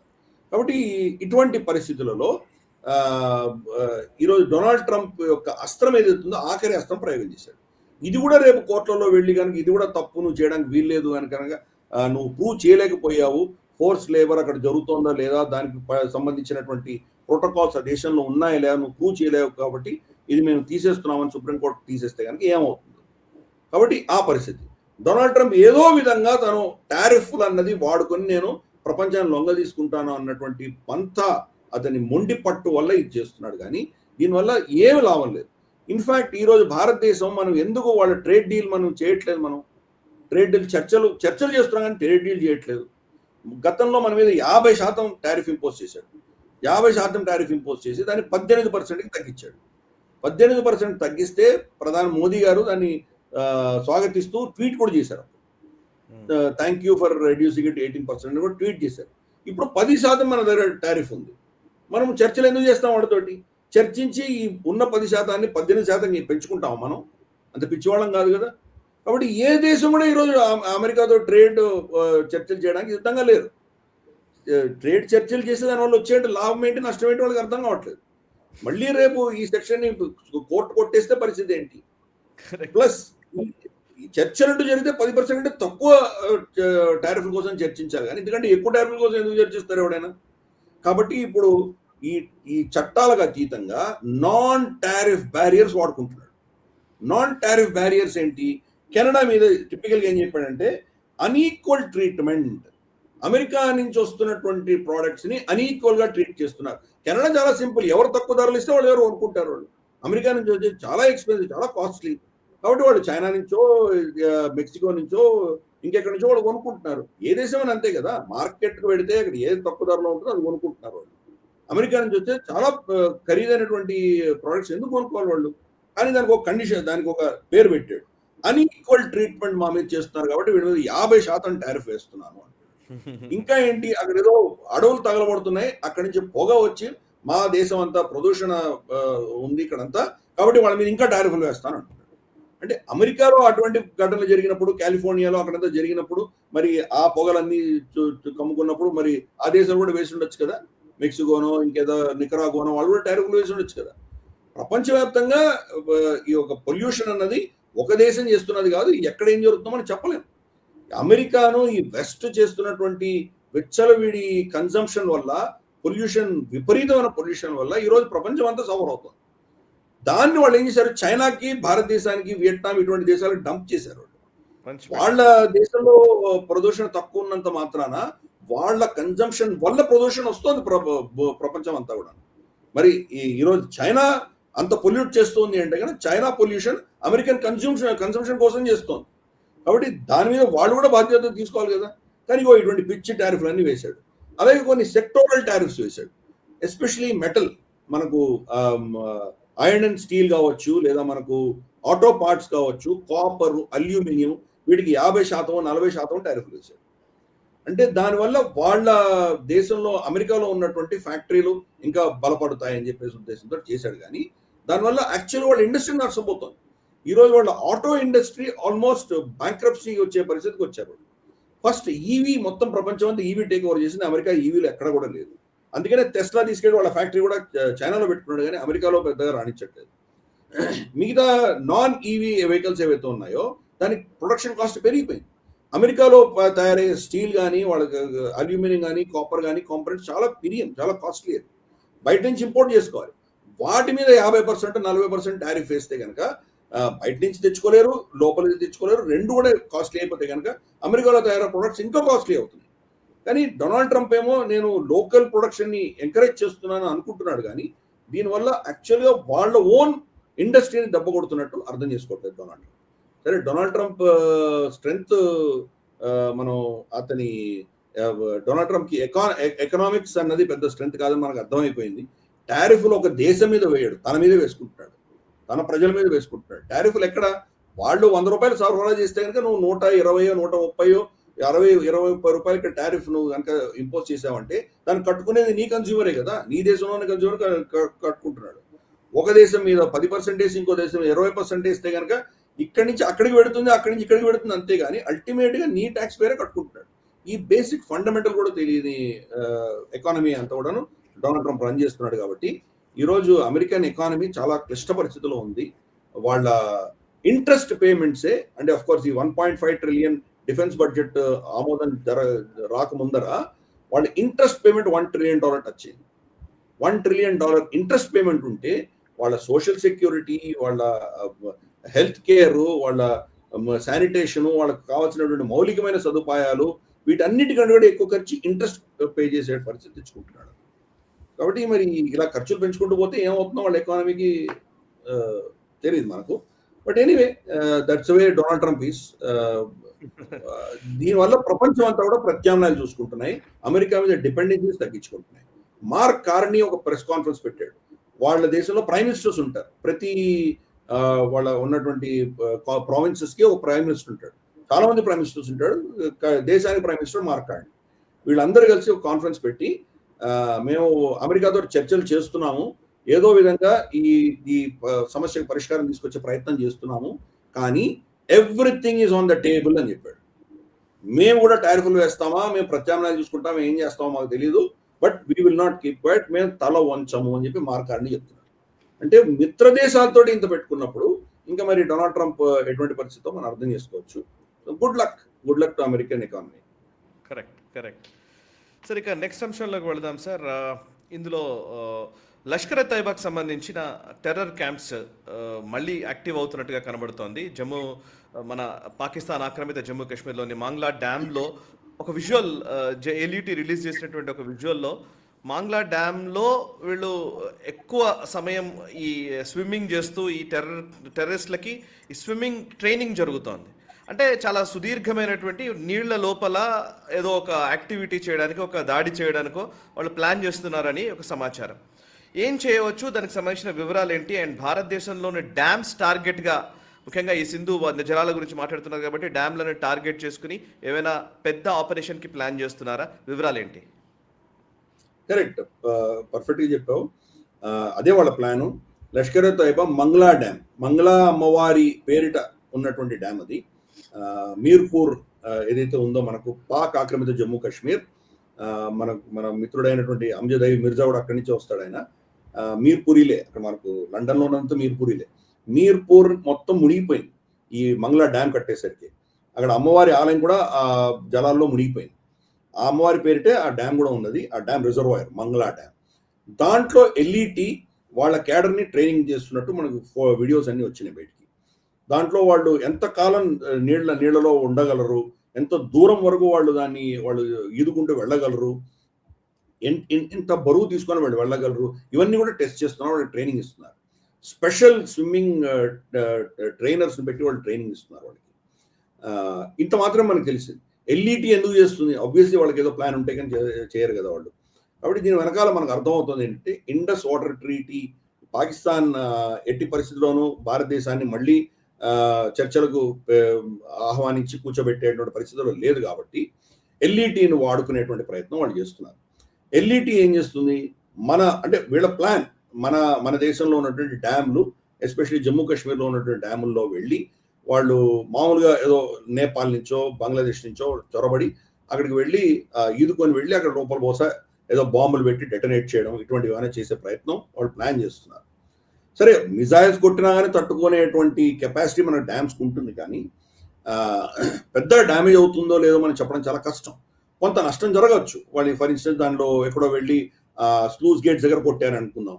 స్లూజ్ గేట్స్ మూతపడకపోవచ్చు, ఇటువంటి ఏమైనా సమస్యలు వచ్చేటువంటి ప్రమాదం ఉంది. సో ఇటువంటి చర్యలు వాళ్ళు ఎందుకు చేస్తున్నారు అంటే కనుక కరెక్ట్, ఇది వాళ్ళ విజువల్స్, అది కరెక్ట్. ఇది వాళ్ళు ఇది ఒకటి మనం చూసామంటే షాలో వాటర్స్లో వాళ్ళు ఎంత కాలం ఉండవచ్చు అన్నది ఒక ట్రైనింగ్ అయితే, ఎంత దూరం దాకా వెళ్ళగలరు అన్నది రెండవ ట్రైనింగ్. 2 ట్రైనింగ్స్ అక్కడ మనం చూస్తున్నాం మనం. సో ఇవి వాళ్ళు ఇటువంటి 2, 3 ఘటనలు చేస్తే కనుక భారతదేశం నుంచి స్పందన ఉంటుంది, మనం దాన్ని రెస్పాండ్ అయితే కనుక ప్రపంచ శక్తులన్నీ భారతదేశం మీద ఒత్తిడి తీసుకొచ్చి మళ్ళీ మీరు దీని మీద చర్చ చేయండి, ఏదో ఒప్పందానికి రాండి, పాకిస్తాన్ తోటి మీరు చర్చ చేయండి అని ప్రెషరైజ్ చేయడానికి ఒక పునాది కోసం ఎల్ఈటీని వాడుకునేటువంటి ప్రయత్నం జరుగుతుంది. అందుకని రాబోయే కొన్ని రోజుల్లో మన దేశంలో ఇది లాంగ్ ఎండ్యూరెన్స్. ఇప్పుడు నువ్వు చూపిస్తున్నది లాంగ్ ఎండ్యూరెన్స్, అంటే మధ్యలో నీటి ఎంత దూరం వాళ్ళు వెళ్ళగలరు అన్నది ఒక నీటి ఎండ్యూరెన్స్. దానికి సర్టిఫికెట్లు కూడా ఇష్యూ చేస్తున్నారు, మనం చూడొచ్చు పక్కన సర్టిఫికెట్లు అలా ఇష్యూ చేస్తున్నారు. సో అందుకని ఇది మన దేశంలో ప్లానింగ్ అవుతోంది, మన దేశం మీద దాడులకి ప్లాన్ అవుతోంది. మనం కేర్ఫుల్గా ఉండాలి. ఇంటెలిజెన్స్ వర్గాలకు అఫ్ కోర్స్ తెలుసు, మనకే తెలిసినప్పుడు ఇంటెలిజెన్స్ వర్గాలకు ఎందుకు తెలియదు. తప్పకుండా ఈ నెక్స్ట్ దాడులు అన్నది ఈ దిశగా వచ్చేటువంటి సూచనలు మనకు కనిపిస్తున్నాయి. చూద్దాం, లెట్ us వెయిట్. మ్యూట్లో ఉన్నావు సాయి, మ్యూట్లో ఉన్నావు. I'm sorry sir.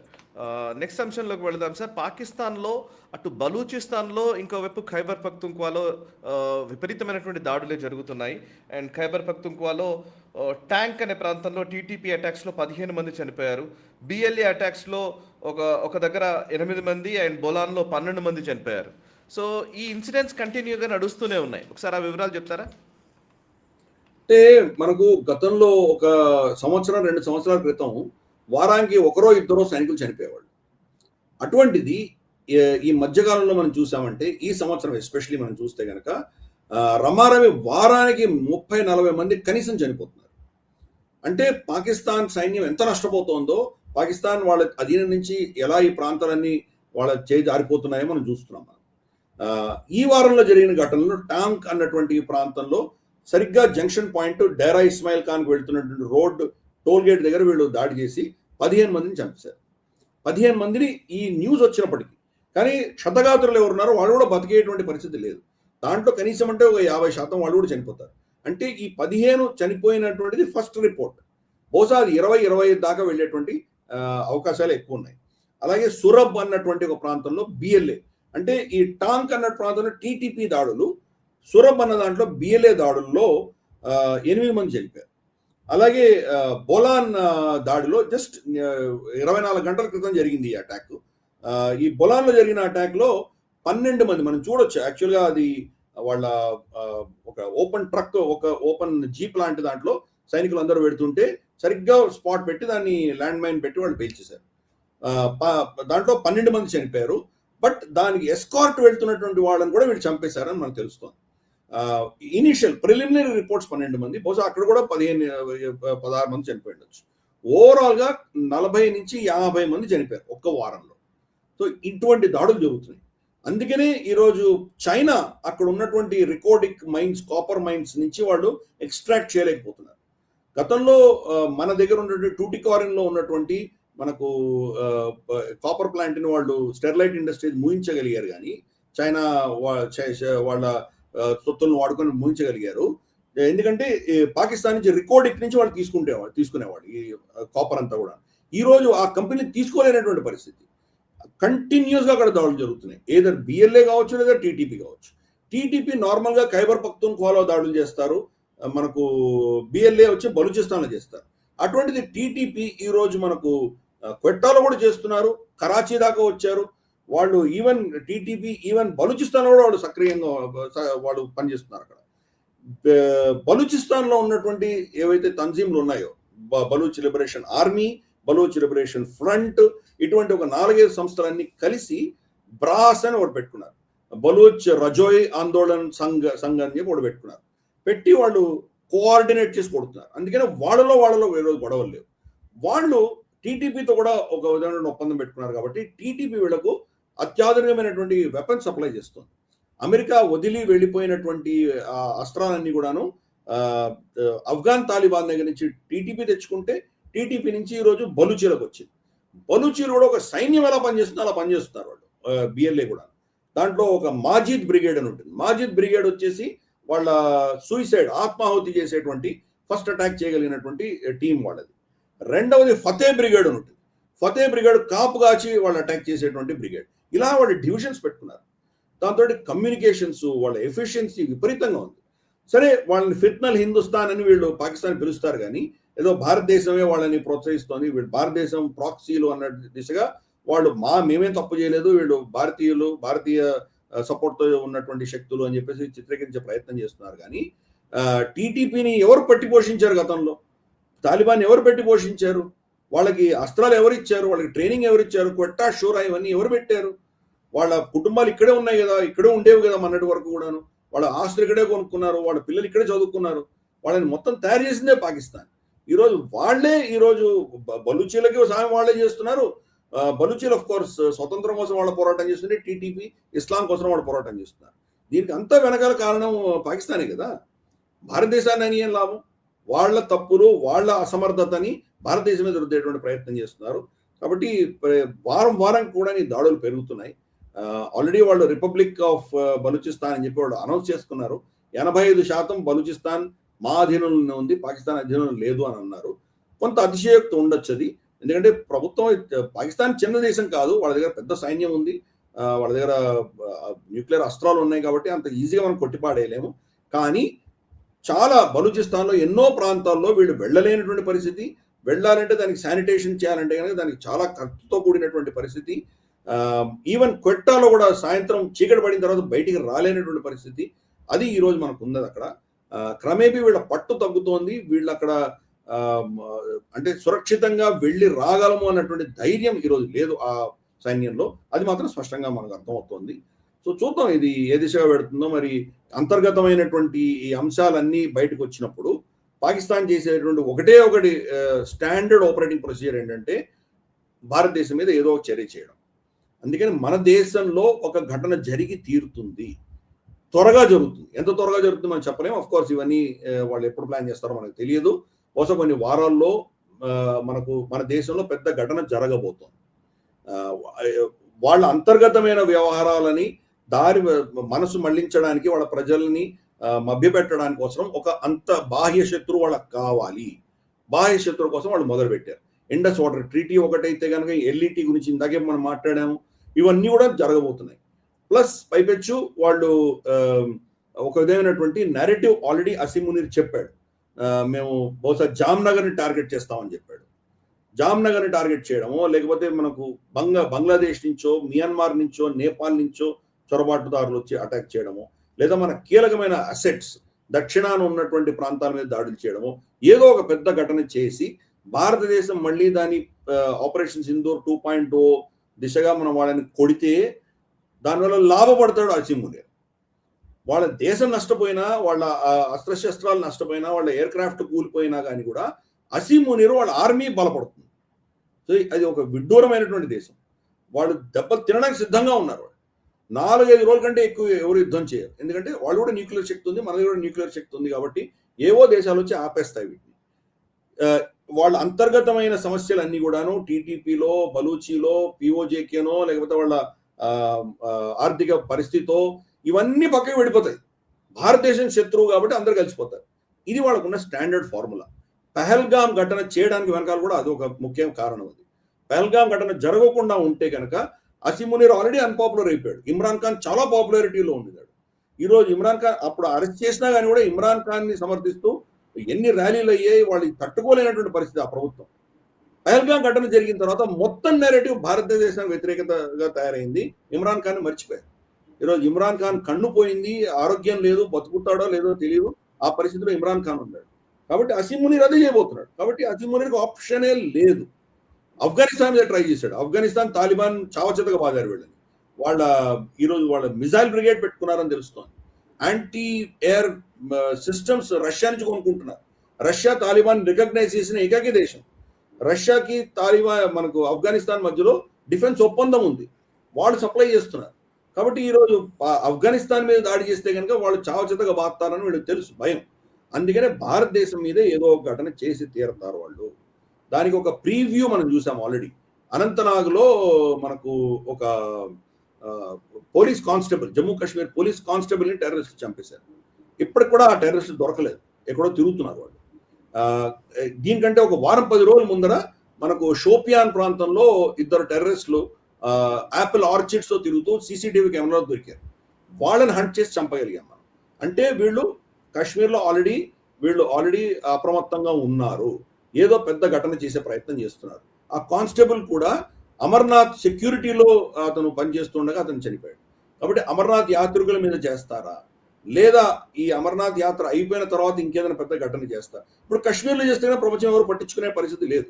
కాబట్టి కాశ్మీర్ బయట చేస్తారా? ఇవన్నీ కూడా మనం అప్రమత్తంగా ఉండాలి. అందుకనే మోదీ గారు ఈ కాక్రోచ్లు, ఈ గోల ఇవన్నీ కాదు, మనకు దేశానికి చాలా పెద్ద ముప్పు ఉంది. మనకు ఎనర్జీ క్రైసిస్ ఉంది, పాకిస్తాన్ నుంచి ముప్పు ఉంది, తర్వాత మనకు టారిఫ్లు, ఈ ట్రంప్ గోల ఇవన్నీ ఉన్నాయి. ఇవి మనం ఎదుర్కోవాలి. కానీ మనలో మనం ఈ చెత్త అంతా కొట్టుకోవడం వల్ల మనం దేశం అంతా నష్టపోతుంది అన్న దృష్టిలో ఆయన చూస్తున్నారు, పెద్ద యాంగిల్లో ఆయన ఆలోచన చేస్తున్నారు. కాబట్టి పాకిస్తాన్ నుంచి మనకు డెఫినెట్ గా ఏదో ఒక ఘటన జరిగి తీరుతుంది, త్వరగానే జరుగుతుంది అని మనం ఈజీగా ఎక్స్పెక్ట్ చేయొచ్చు. Yes sir. ఇక నెక్స్ట్ అంశం సార్, మన గ్లోబల్ రౌండప్లో వెస్టర్న్ హిపోక్రసీ సెగ్మెంట్లోకి వెళదాం. వెస్టర్న్ హిపోక్రసీ సెగ్మెంట్లో ఇంతకుముందు లేబర్ పార్టీలో ఉన్నటువంటి వ్యక్తి ఇప్పుడు ఏంటది యువర్ పార్టీ అనే పేరిట ఒక పార్టీని నడుపుతున్నటువంటి యూకే నాయకుడు జెర్మీ కార్బెన్, ఇతను సిజేపీ గురించి మాట్లాడి బొద్దింకల ఉద్యమం గురించి రెస్పాండ్ అవుతూ సివిల్ డిజొబీడియన్స్ మూవ్మెంట్ అని దాన్ని అభివర్ణిస్తాడు. అండ్ ఇంకోవైపు అన్ఆర్మ్డ్ యూత్ అంటాడు, బ్రోకెన్ ఎడ్యుకేషన్ సిస్టమ్ అని వ్యాఖ్యానిస్తారు. సో ఓవరాల్గా ఈ పర్టికులర్ సిజేపీ ప్రొటెస్ట్లో జరిగినటువంటి లాఠీ చార్జ్ వీటి మీద దాడిని ఆయన తీవ్రంగా ఖండిస్తూ స్టేట్మెంట్ ఇవ్వడం జరిగింది. ఒకసారి యూకే నాయకుల హిపోక్రసీని మీరే ఎండగట్టగలరు ప్లీజ్. అతను చేసిన ట్వీట్లో పీస్ఫుల్ ప్రొటెస్టర్స్ అంటున్నాడు. విజువల్స్ క్లియర్గా ఉన్నాయి. అక్కడ ఉన్నటువంటి పేవ్మెంట్ నుంచి వాళ్ళు రాళ్ళు విరగొట్టడము, వాళ్ళు అక్కడి నుంచి అంటే దాని అస్త్రాలుగా దాన్ని తయారు చేసి వీళ్ళు పోలీసుల మీద దాడి చేయడము, 102, 103 మందో పోలీసులు క్షతగాత్రులు అయ్యారు. దాంట్లో ఒక 6-7 మంది ఐపీఎస్ ఆఫీసర్లు దెబ్బలు తగిలాయి. ఇవన్నీ అతనికి పీస్ఫుల్ కనిపిస్తున్నాయి. అతనికి peaceful demonstration, peaceful protest, peaceful civil disobedience అన్నట్టు కనిపిస్తున్నాయి అతనికి. బ్రోకెన్ ఎడ్యుకేషన్ సిస్టమ్ అని చెప్పి ఒక స్టేట్మెంట్ ఇష్యూ చేశారు. అండర్ మోదీ వల్ల బ్రోకెన్ ఎడ్యుకేషన్ సిస్టమ్ అంటున్నారు. First of all education system అనేది కంకరెంట్ లిస్ట్లో ఉంది. కంకరెంట్ లిస్ట్లో ఉంటే కనుక రాష్ట్రాలకు వాడుకున్నటువంటి ఎడ్యుకేషన్ సిస్టమ్ వాళ్ళకుంది. నీట్ లాంటివి కొన్ని అంశాలు మాత్రమే కేంద్ర ప్రభుత్వం అధీనంలో ఉన్నాయి, మిగతా అన్నీ కూడాను రాష్ట్ర ప్రభుత్వాల అధీనంలో ఉంటాయి. సో ఎడ్యుకేషన్ సిస్టమ్ అన్నది ఒక కేంద్ర ప్రభుత్వం పరిధిలోనే లేదు. బేసిక్ ఇది కూడా దానికి అనవసరం, అది తెలియనటువంటి వ్యక్తి అలా మాట్లాడుతున్నాడు. ప్లస్ బ్రోకెన్ సిస్టమ్ అంటున్నాడు. గతంలో బ్రోకెన్ సిస్టాన్ని సరిదిద్దే ప్రయత్నం మోదీ గారు చేశారు. మనం చూస్తే కనుక మన దేశంలో ప్రతి రాష్ట్రము వాళ్ళ ఎంట్రన్స్ ఎగ్జామ్లు వాళ్ళు పెట్టుకునేవాళ్ళు. పిల్లలు అక్కడి నుంచి వెళ్ళాలని కరెక్ట్, ఇది అతను ఇచ్చిన ట్వీట్. మనకు పిల్లలు ఇంజనీరింగ్ అడ్మిషన్ల కోసం 4-5 యూనివర్సిటీస్లో బిట్స్ పిలానికి వెళ్ళాలి, ఇంకేదో తమిళనాడులో వెళ్ళి రాయాలి, కర్ణాటకలో వెళ్ళి రాయాలి, ఢిల్లీలో వెళ్ళి రాయాలి, మనకు అప్పుడు ఉన్నటువంటి ఉమ్మడి రాష్ట్రం ఆంధ్రప్రదేశ్లో వాళ్ళు అప్పుడు ఎగ్జామ్ రాయాలి, ఎంసెట్ రాయాలి. ఇన్ని ఎగ్జామ్లు కూర్చునేసరికి అలసిపోయేవాళ్ళు. దాన్ని అన్ని క్రోడీకరించి ఒక నీట్ కింద అఫ్కోర్స్ ఇది కాంగ్రెసే తీసుకొచ్చింది. కాంగ్రెసే 2013లో తీసుకొచ్చారు. 13లో తీసుకొచ్చిన దాన్ని మోదీ గారు దాన్ని పటిష్టం చేశారు. లీకేజెస్ అయినాయి. దాన్ని ఎలా మనం దాన్ని ఆదుకోవాలి, దాన్ని ఎలా మనం కంట్రోల్ చేయాలి, దాన్ని ఎలా మనం మేనేజ్ చేయాలన్నది దిశగా ప్రయత్నాలు జరుగుతున్నాయి. గతసారి సుప్రీంకోర్టే లీక్ అయింది అంటే కానీ మీరు ఎగ్జామ్ పెట్టకండి అని సుప్రీంకోర్టు చెప్పింది. కాబట్టి బ్రోకెన్ సిస్టమ్ ఎలా అవుతుంది? ఇది మన దేశంలో సిస్టాన్ని మనం బాగుపరుచుకుంటున్నాము, పారదర్శకంగా తీసుకువెడుతున్నాము, దాన్ని యాక్చువల్గా ఇంప్రూవ్ చేసుకుంటున్నాము. కొత్త న్యూ ఎడ్యుకేషన్ పాలసీ తీసుకొచ్చాం. మనం చేస్తున్నటువంటి ఇవేమో అతను కనిపించట్లేదు, కానీ తన పాలిటిక్స్ కోసం, తన ఈ రాజకీయాల కోసం తను వాడుకుంటున్నాడు. దాంట్లో ఇంకే స్టేట్మెంట్ ఇష్యూ చేశాడు, solidarity with those demanding justice అంటున్నాడు. డిమాండింగ్ జస్టిస్ ఎవరు? మన పోలీస్ ఆఫీసర్లకు జస్టిస్ అక్కర్లేదా? వైలెన్స్ చేసినటువంటి సో కాల్డ్ ఈ అజిటేటర్స్ వాళ్ళకే జస్టిస్, ఇంకెవరికి అక్కర్లేదా? దీనికి కాంట్రాస్ట్ చేసి చూసామంటే యూకేలో ఎడ్యుకేషన్ సిస్టమ్ ఈరోజు కొలాప్స్ అవుతుంది.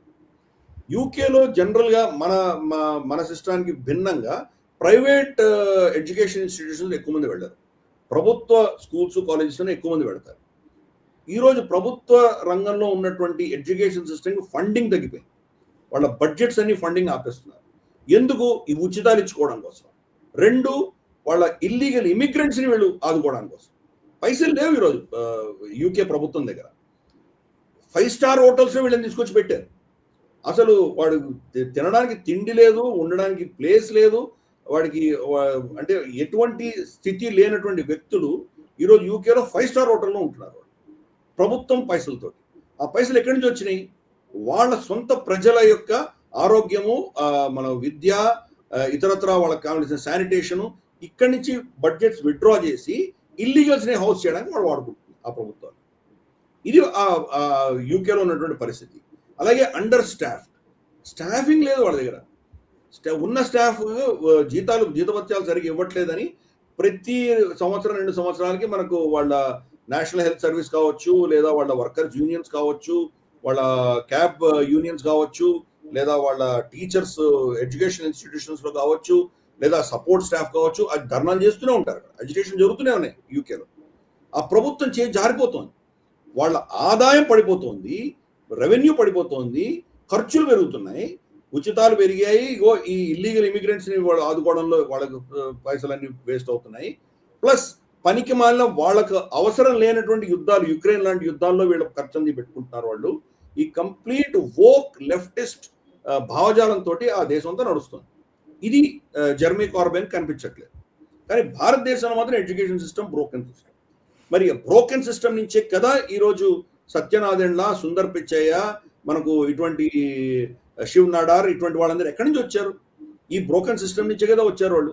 ఇప్పటికి కూడా ఆర్టిఫిషియల్ ఇంటెలిజెన్స్లో అమెరికాలో ఒక రిపోర్ట్ వచ్చింది. Largest quantity of artificial intelligence resources భారతదేశంలో ప్రొడ్యూస్ చేస్తుంది ఈరోజు కూడా. చైనా ఇంకా నెక్స్ట్ స్టెప్లోనే ఉంది. అఫ్ కోర్స్ చైనా వాళ్ళు ఆర్టిఫిషియల్ ఇంటెలిజెన్స్ ప్రోడక్ట్స్ చాలా తీసుకొచ్చారు, అమెరికాని ధీటుగా వాళ్ళు ఎదుర్కొంటున్నారు, అది వేరే విషయం. కానీ మన వాళ్ళు అన్ఫార్చునేట్లీ వెళ్ళి అమెరికాలో ఊడిగం చేస్తున్నారు. ప్రాబ్లం ఏంటంటే ఈ ప్రొడక్షన్ కెపాసిటీ ఎక్కడి నుంచి వస్తుంది? మన ఎడ్యుకేషన్ సిస్టమ్ నుంచే వస్తుంది కదా. మరి దాని బ్రోకన్ సిస్టమ్ ఎలా అంటున్నాడు? కాబట్టి ఇది అబ్సల్యూట్ హిపోక్రైట్స్ వాళ్ళు, యూకే వాళ్ళు, రేసిస్ట్ అండ్ హిపోక్రైట్స్. కాబట్టి ఆ హిపోక్రసీ అనేది మనకు కనిపిస్తుంది. సో ఎనీవే, వాళ్ళ సర్టిఫికెట్ల కోసం గత ప్రభుత్వాలు మనం వెయిట్ చేసేవాళ్ళం. వాళ్ళు మనకు వ్యతిరేకంగా ఏమైనా చెప్తే కనుక మనం చాలా బాధపడేవాళ్ళం. ఈ రోజు వాళ్ళని ధీటుగా వాళ్ళ భాషలోనే వాళ్ళని ఎక్స్పోజ్ చేసి వాళ్ళతో మాట్లాడగలిగినటువంటి స్థైర్యం వచ్చిందంటే కనుక ఈరోజు దేశంలో ఎటువంటి మార్పులోనే మనం చూడొచ్చు. కాబట్టి వీళ్ళ హిపోక్రసీని మనం మన స్థాయిలో మనం ఎక్స్పోజ్ చేసే ప్రయత్నం మనం చేద్దాం. Right sir. సార్ ఇక నెక్స్ట్ అంశము collapse of the western society సెగ్మెంట్లోకి వెళ్దాం సార్. పాశ్చాత్య దేశాల సమాజాలు ఎలా కుప్పకూలుతున్నాయనే అంశానికి సంబంధించి అసలు యాక్చువల్లీ ఈ వారం మనము ఒడిసీ చిత్రం గురించి మనం మాట్లాడాలి. క్రిస్టోఫర్ నోలన్ సినిమా, ఇది గ్రీక్ మైథాలజీకి సంబంధించినటువంటి ఒక సినిమాగా చెప్తూ ఉన్నారు. సో ఒడిసీలో హెలెన్ ఆఫ్ ట్రాయ్ యాక్చువల్లీ అక్కడ ఉన్నటువంటి నిజంగా ఇది గ్రీక్లకు సంబంధించిన స్టోరీ. వాళ్ళ ఇతివృత్తంతో, వాళ్ళ మైథాలజీ ఇతివృత్తంతో తీసినటువంటి సినిమా. కానీ పూర్తిగా అందులో బ్లాక్స్ ఎలా వచ్చారు? నేను యాక్చువల్లీ సినిమా చూసినప్పుడు నాకు అదే డౌట్గా ఉండింది. దాని మీద తర్వాత చదువుతున్న చాలా కాంట్రవర్సీలు ఇవన్నీ వచ్చిన తర్వాత నేను మామూలుగా ఒడిసీ, నేను గ్రీక్ స్టోరీ అంతా తెలుసుకోకుండా మామూలుగానే వెళ్ళాను. క్రిస్టోఫర్ నోలన్ అనేసి వెళ్ళిపోయాము ఏదో. బట్ స్టిల్ అది చూస్తుంటే అనిపించింది గ్రీక్ స్టోరీకి బ్లాక్స్ ఎందుకు వచ్చారు అని. సో దాని మీద పెద్ద గొడవ నడుస్తుంది ఇప్పుడు. కాబట్టి ఒకసారి మీరు ఆ డీటెయిల్స్ చెప్తారా? దీనికి డిఈఐకి లింక్ ఉందని తెలుస్తుంది, ఓక్ కల్చర్కి. కరెక్ట్. మనకు గతంలో వచ్చిన ట్రాయ్ సినిమా, బ్రాడ్ పిట్ దాంట్లో మనకు అతను మనకు అఖిలీస్ గా వేసినటువంటి సినిమా ఏదైతే ఉందో దాంట్లో మనం చూసాము హెలెన్ అన్నది తెల్ల జాతికి సంబంధించినటువంటి ఆవిడ. తర్వాత అగమెనాన్ భార్య. ఒడిసీ కథ మనకు తెలుసు కదా, మనకు హోమర్ రాసినటువంటి ఒడిసీ ఏదైతే, ఒడిసీ ఒక క్లాసిక్, గ్రీక్ క్లాసిక్ అది. దాంట్లో వీళ్ళు ఎలా హెలెన్ ని ఎత్తుకుపోతాడు, ప్యారిస్ అన్న వాళ్ళ ట్రాయ్ యొక్క రాజకుమారుడు ఎత్తుకుపోతే కనుక వీళ్ళందరూ గ్రీక్ సిటీస్ అన్ని కూడాను వీళ్ళు ఎలా వాళ్ళు దాన్ని ఇది చేస్తారు వాళ్ళు అక్కడ. ఒక్క నిమిషం.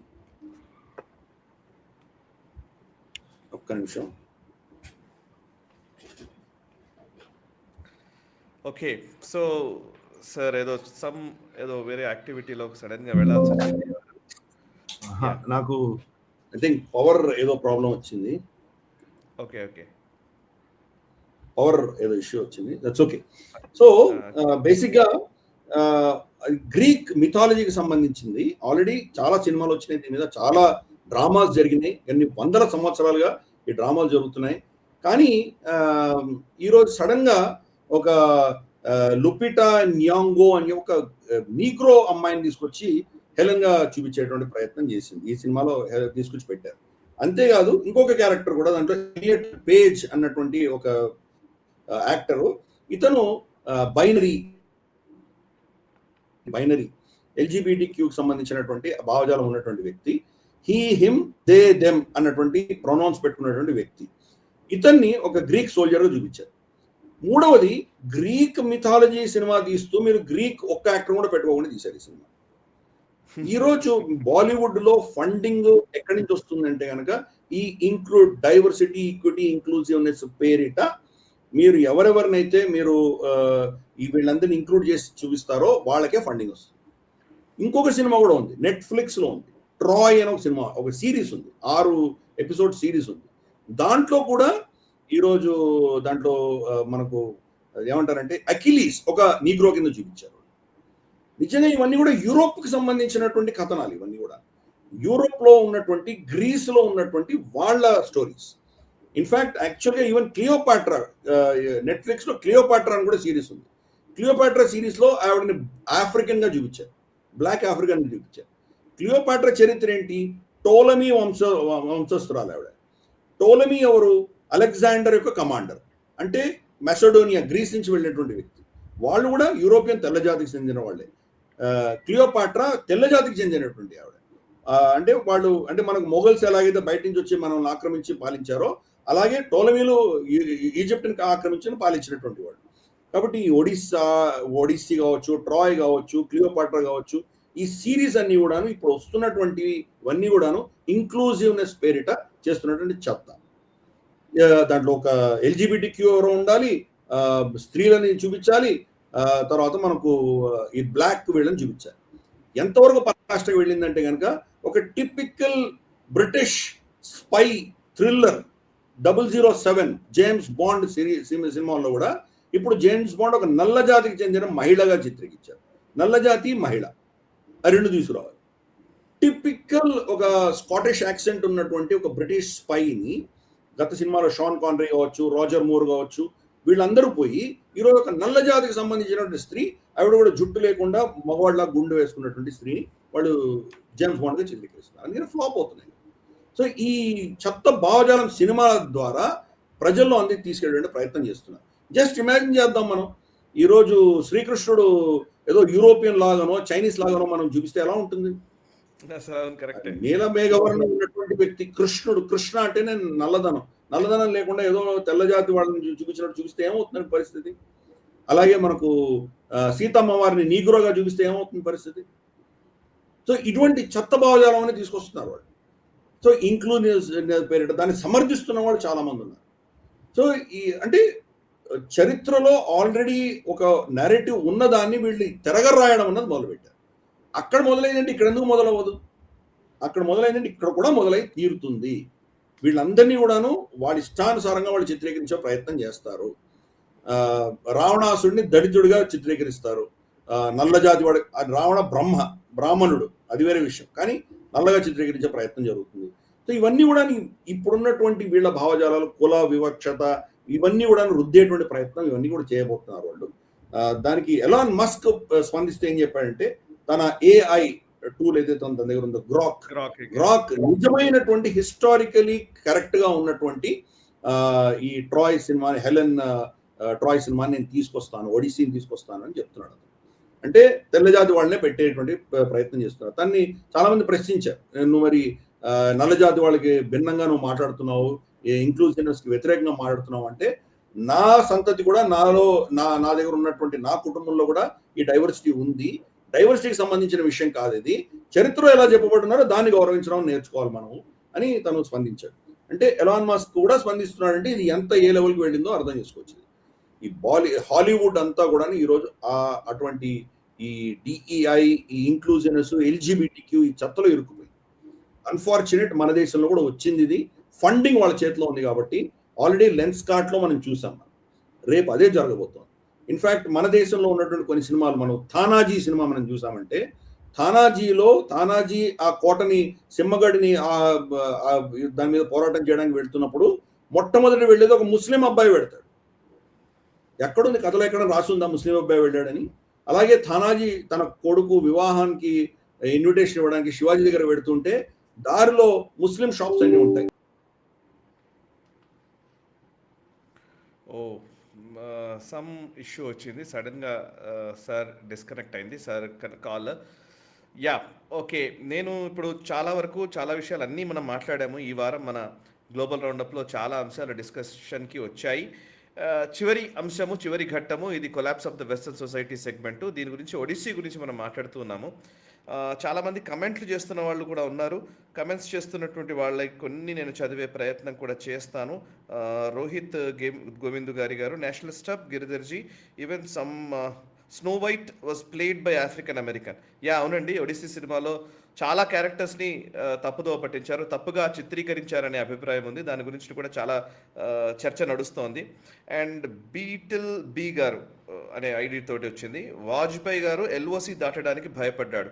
కార్గిల్ వార్ టైంలో భయపడ్డారు అని చెప్పడం కంటే కూడా ఆ రోజున్న సర్కమ్స్టాన్సెస్ ప్రకారం అలా నిర్ణయం తీసుకున్నారని మనం చెప్పాలి. అండ్ జై శ్రీరామ్ అండి అందరికీ కూడా. ఇంకా ఏమైనా కమెంట్స్ ఉంటే మీరు తెలియజేసే ప్రయత్నం చేయండి. నేషనలిస్ట్ హబ్ మనసా వాచా కర్మణ దేశ హితం కోసం ప్రయత్నం చేస్తోంది. మా ప్రయత్నాన్ని ఆదరించండి. అండ్ ఇది చివరి ఘట్టం కాబట్టి collapse of the western society segment, దీన్ని వీలైతే మరొకసారి మేము మీకు ముందుకు ఈ పర్టికులర్ వీడియోని నేను తీసుకొచ్చే ప్రయత్నం చేస్తాను. అండ్ ఆల్రెడీ ఒక గంటన్నర అవుతుంది కాబట్టి ఈ గ్లోబల్ రౌండప్ చర్చా కార్యక్రమం కంటిన్యూ అవుతూ వస్తోంది. అండ్ మరొక ఎపిసోడ్లో మళ్ళీ మేము ముందుంటాను. అంతవరకు కూడా ఈ వీడియోని లైక్ చేయండి, 10 మందికి షేర్ చేయండి, కమెంట్స్ ద్వారా మీ అభిప్రాయాలు మాతో పంచుకోండి. మనసా వాచా కర్మణ దేశ హితం కోసం పరితపిస్తున్న నేషనలిస్ట్ హబ్ చేస్తున్నటువంటి ఈ ప్రయత్నాన్ని ఆదరించండి. అండ్ ఈ వీడియోలో క్యూఆర్ కోడ్ని స్కాన్ చేయడం ద్వారా మీరు మీ యూపీఐ పేమెంట్స్ ద్వారా మీ సహకారాన్ని అందించవలసిందిగా కోరుతూ ఉన్నాను. అండ్ ఇప్పటివరకు సబ్స్క్రైబ్ చేసుకొని వ్యూవర్స్ ఉంటే కనుక ప్లీజ్ సబ్స్క్రైబ్ చేసుకోవాల్సిందిగా విజ్ఞప్తి చేస్తూ ఉన్నాను. అండ్ అంతేకాదు జాయిన్ ఆప్షన్ ద్వారా మీరు మెంబర్స్గా కూడా జాయిన్ కావాల్సిందిగా విజ్ఞప్తి చేస్తూ ఉన్నాను. మనసా వాచా కర్మణ దేశ హితం కోసం నేషనలిస్ట్ హబ్ మరొక వీడియోలో మళ్ళీ మిమ్మల్ని ముందుంటాను. అండ్ ఈ particular collapse of the western society సెగ్మెంట్కి సంబంధించిన వీడియోని సపరేట్గా మీ ముందుకు తీసుకొచ్చే ప్రయత్నం కూడా చేస్తాం. చూస్తూనే ఉండండి నేషనలిస్ట్ హబ్ మనసా వాచా కర్మణ దేశ హితం కోసం.